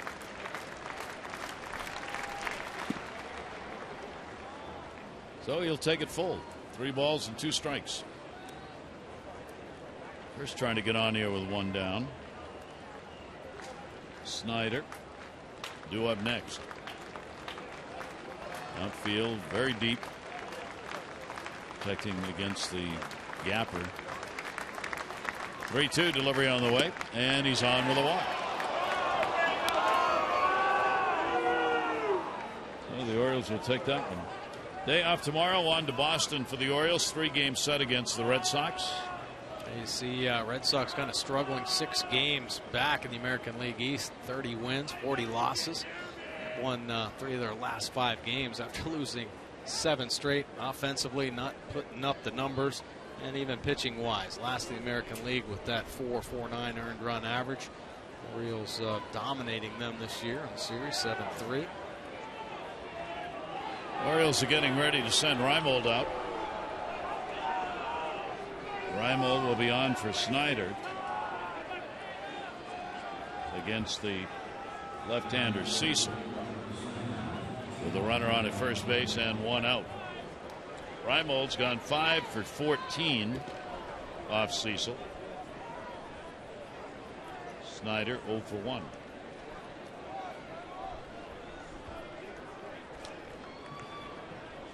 So Nolan Reimold in a pinch hitting role here in the 9th. Hardy on deck, 1 away, infield of course at double play depth. Reimold with power. Runner off first. Reimold on a big cut, turnover pitch, strike 1. Better be ready for that breaking ball. He throws more breaking balls to right-handed hitters than fastballs.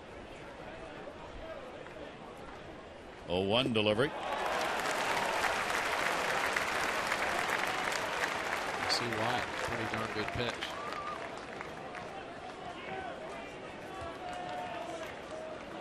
Wade Miley is pitching that shutout for the Red Sox. 5 innings, no runs. 6 innings, 5 hits, no runs. 0-2 count, 1 down. Runner off first. Check swing. Nope. Barrett down at first. 1 and 2. 3 breaking balls in a row, and it's pretty close.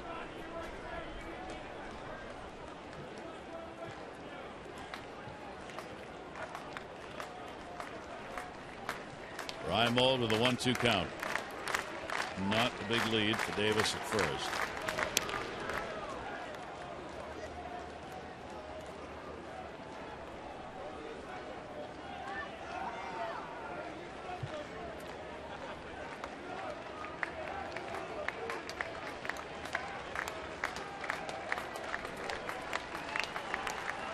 Cecil ready. The 1-2 delivery to Reimold. That's going to be down low. Game closing in on what, 3.5 hours?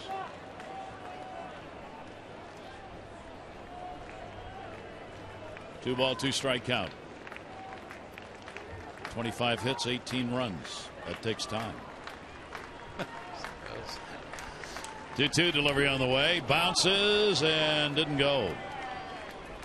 So Chris Davis, on one that bounded away, did not see it or get a good read on it and does not advance.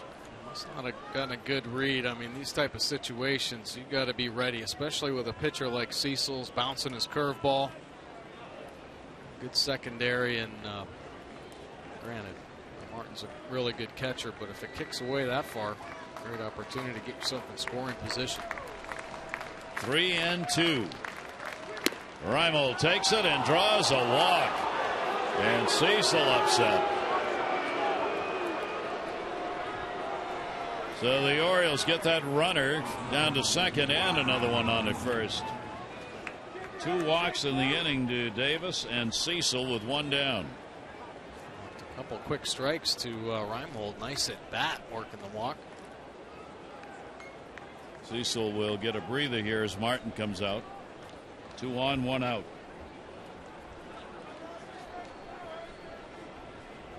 Hardy came through for the Orioles. 7th inning, RBI base hit on a ball that the Orioles got a break on, but should have been a base hit. Travis Snyder ended up taking a hop away from Pilar and going all the way to the wall in center, and Hardy would get him home. Double play depth. Hardy takes it, breaking ball for a strike.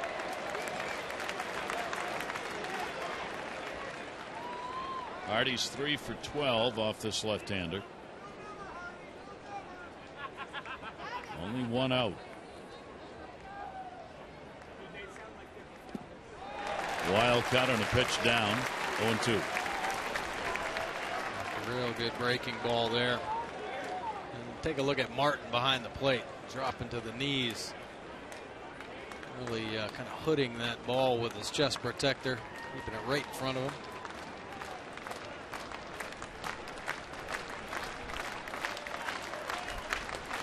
Oh, 2. Hardy fouls it back. Great battle underway here to take the series. The Oriole closer Zach Britton getting ready. If the Orioles obviously get a lead, he'll be in. Pitch on the way, and that's going to be inside. Stopped by Russell Martin. Runners stay where they are. Nice job keeping those balls close to the body, giving the Orioles a chance to advance here. 1 ball, 2 strike count. Davis off second base. Reimold off first. Brett Cecil, the 2 walks have put him on. And the 1-2 coming to Hardy. Right straight back.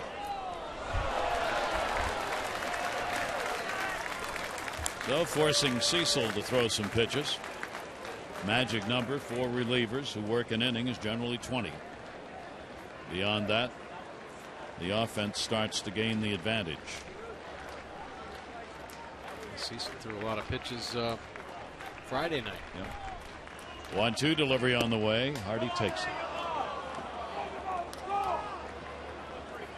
2 balls, 2 strikes, 1 out.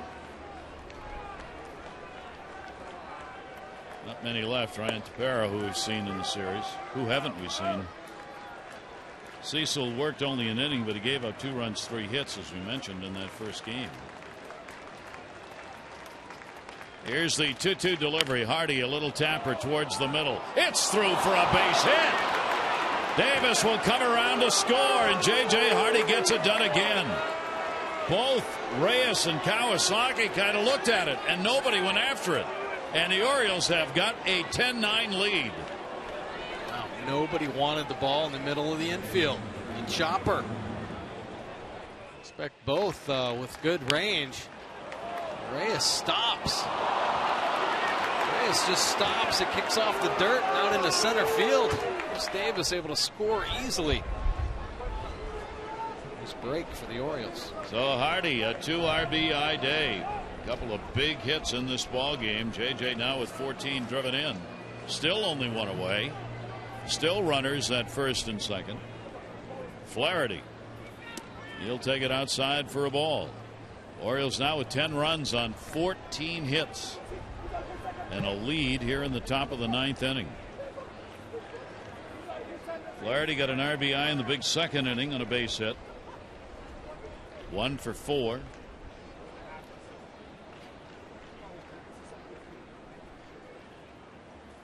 One 0 is ripped. That's going to be in the gap. Nobody's going to get it. It'll take a hop, go all the way to the wall. It's in play. 1 run is scored as Reimold crosses. 2nd run will score, and Ryan Flaherty's got a triple. Reimold and Hardy both come in, and Ryan Flaherty. Another big hit for the Orioles, who take a 12-9 lead.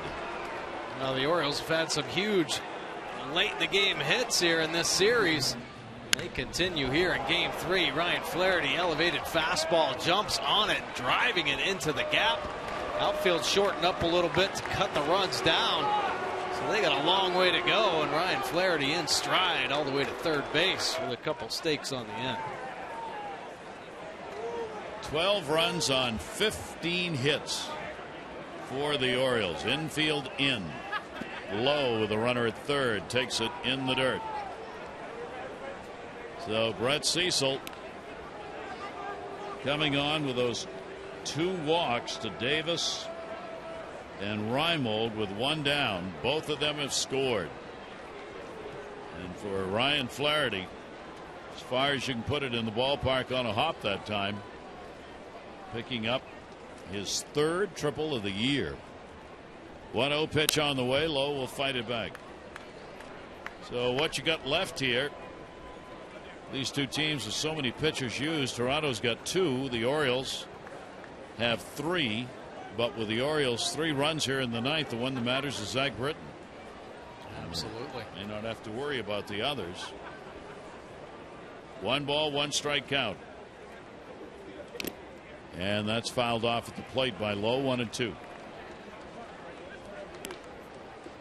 Once again, a lot of pitches thrown by Cecil, nearing 30. He was up over 30 2 nights ago.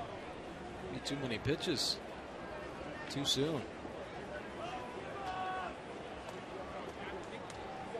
1 ball, 2 strike count. And he's just so frustrated over the strike zone. Turned, looked into the dugout. He thought he had that one too. 2 ball, 2 strike count on Lowe.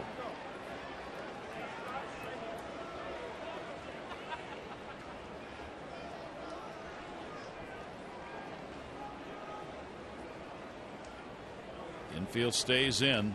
Here's that 2-2 delivery. Lowe will take it outside. Ryan Flaherty coming into the year had 2 major league triples in his career. He's got 3 this year. In fact, in the minor leagues, he only had 14 over a 5-year span. 3-2 pitch. Lowe will fight it off.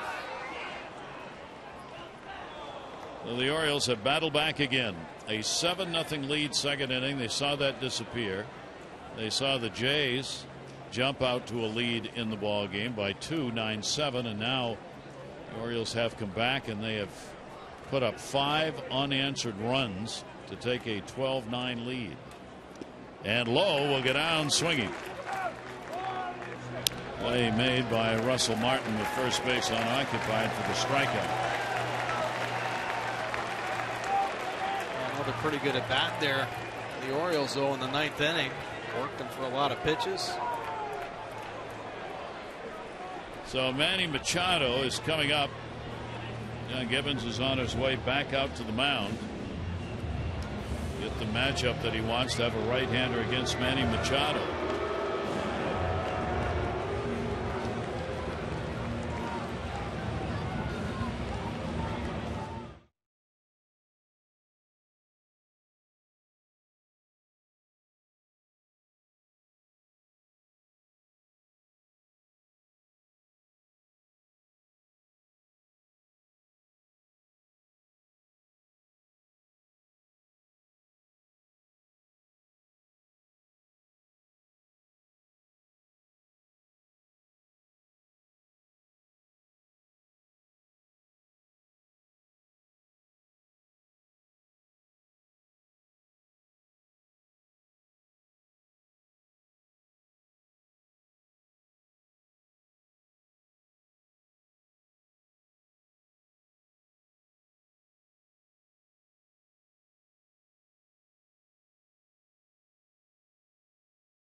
Good things that come from it, and watching your kids grow and see them prosper as young adults, as my kids are 18 and 21, so they're at an age right now that they can get into some mischievous things, and they've been very good so far.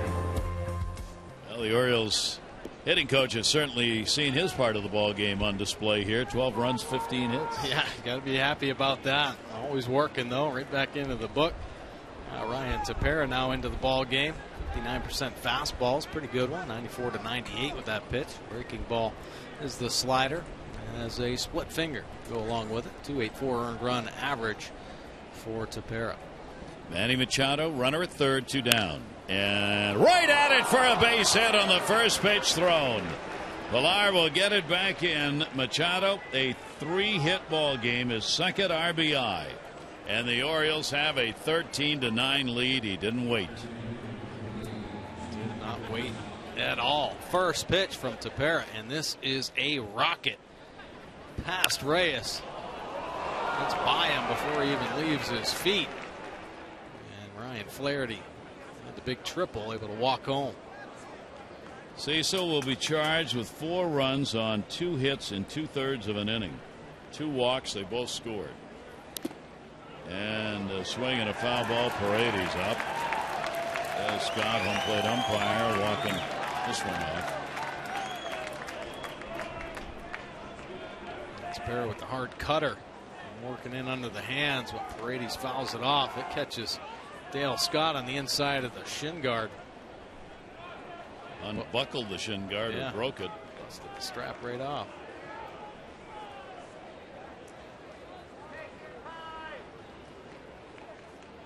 Oh, 1 count. 2 down, 9th inning, another big inning.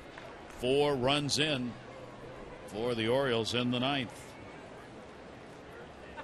Yesterday, losing cause. They came up with some big runs in the 9th inning as well. In the win, rather, 5-3. They got 3 runs in the 9th. And even in the first game of this series, where they would lose it by a run, they got 2 runs in the 9th inning. 1 ball, 1 strike count. Paredes takes it inside.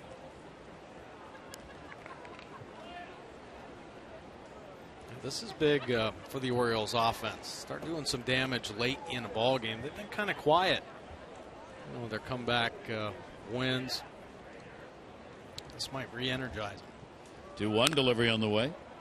Paredes with a big cut will foul it off. 2-2. Manny Machado on at first. Another multi-hit game. 3 singles in the ball game for Manny, along with the 2 RBIs. 4-game hit streak for him. 8 hits picked up in these 3 games.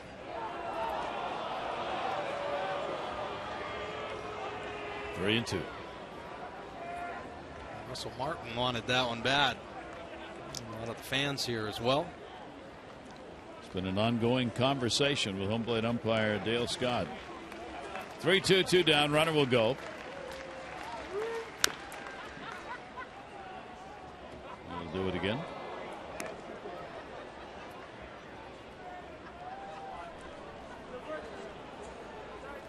Machado making his way back to first base.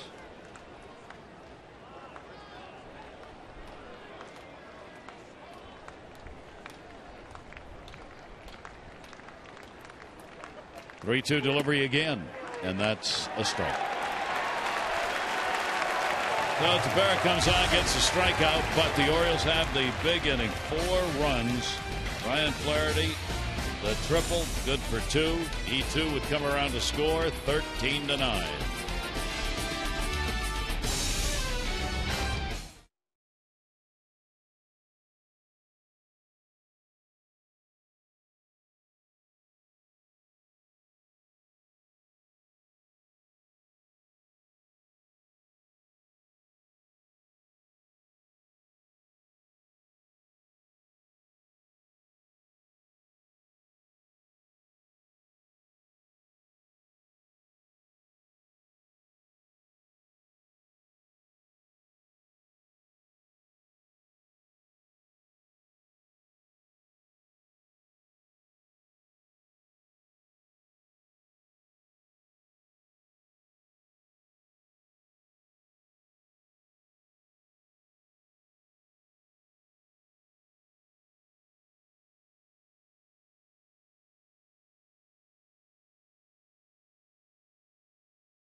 This one. There's Flaherty, who picked up that big triple. 4 runs, 3 hits in the 9th inning. And now Zach Britton. Zach Britton, Orioles closer in. Fastball 90% of the time. His bread and butter pitch. Going up 95, 96 miles an hour. Great late sink. Breaking ball. Another very good pitch. Only 10% of the time. 19 saves in his 20 opportunities. 1.88 earned run average. 35 Ks. And just 5 walks on the season. Only giving up the 1 home run. Opponents down to 231. Lefties just 130. Take a look at that ground ball percentage. 75% of his outs on the ground. So Britton on to finish it up. Ground ball to short. Hardy's got it. Throw to first and a big out. Justin SMOAK, that all important first out in the bottom of the 9th inning. 1 down. Russell Martin and Carrera will be due up as the Orioles, a couple outs away from picking up yet another series win. A victory would make them 13-8-3 in the series play. They closed the gap on Toronto. 5 wins, 7 losses. First, you got to get 2 more outs. Russell Martin, and that is in there for a strike. That's where you're going to do it. Attack the strike zone. Give him a chance. Zach Brett throws that fastball for strikes. There'll be a lot of quick outs. 0-1 pitch to him. That 2 is going to be in there for a strike. And he goes to 0-2 on Russell Martin. Double, single, 2 runs scored. Couple of strikeouts to go along with it.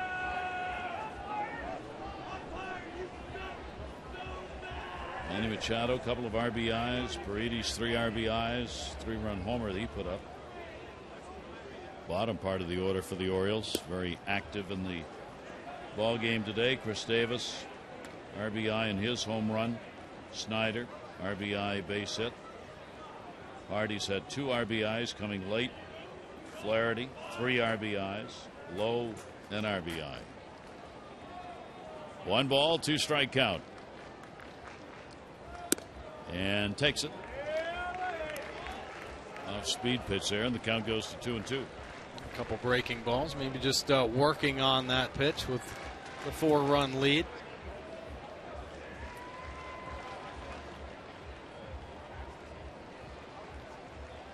Two and 2. And we'll miss inside. So the count goes 3 balls and 2 strikes. O'Day worked 2/3 of an inning. A walk and a strikeout. Madison an inning and a third. 1 walk, 2 strikeouts. 3-2 delivery and a ground ball foul.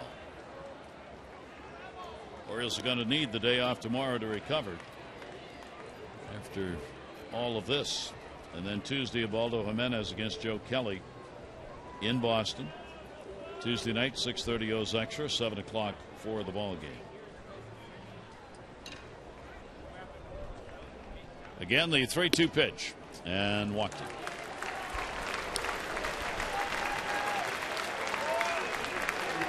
So Russell Martin will pick up the free pass. Danny Valencia, the former Oriole, is coming on as the pinch hitter for Carrera.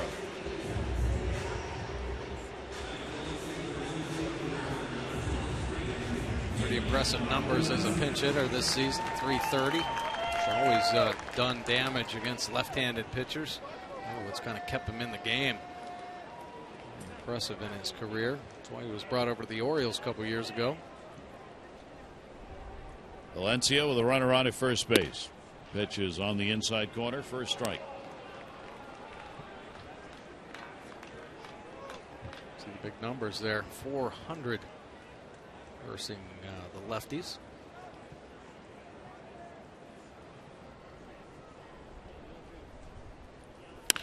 Ground ball to short, played by Hardy. Flaherty 1, relay to first, and they turn the double play, and that's the ball game.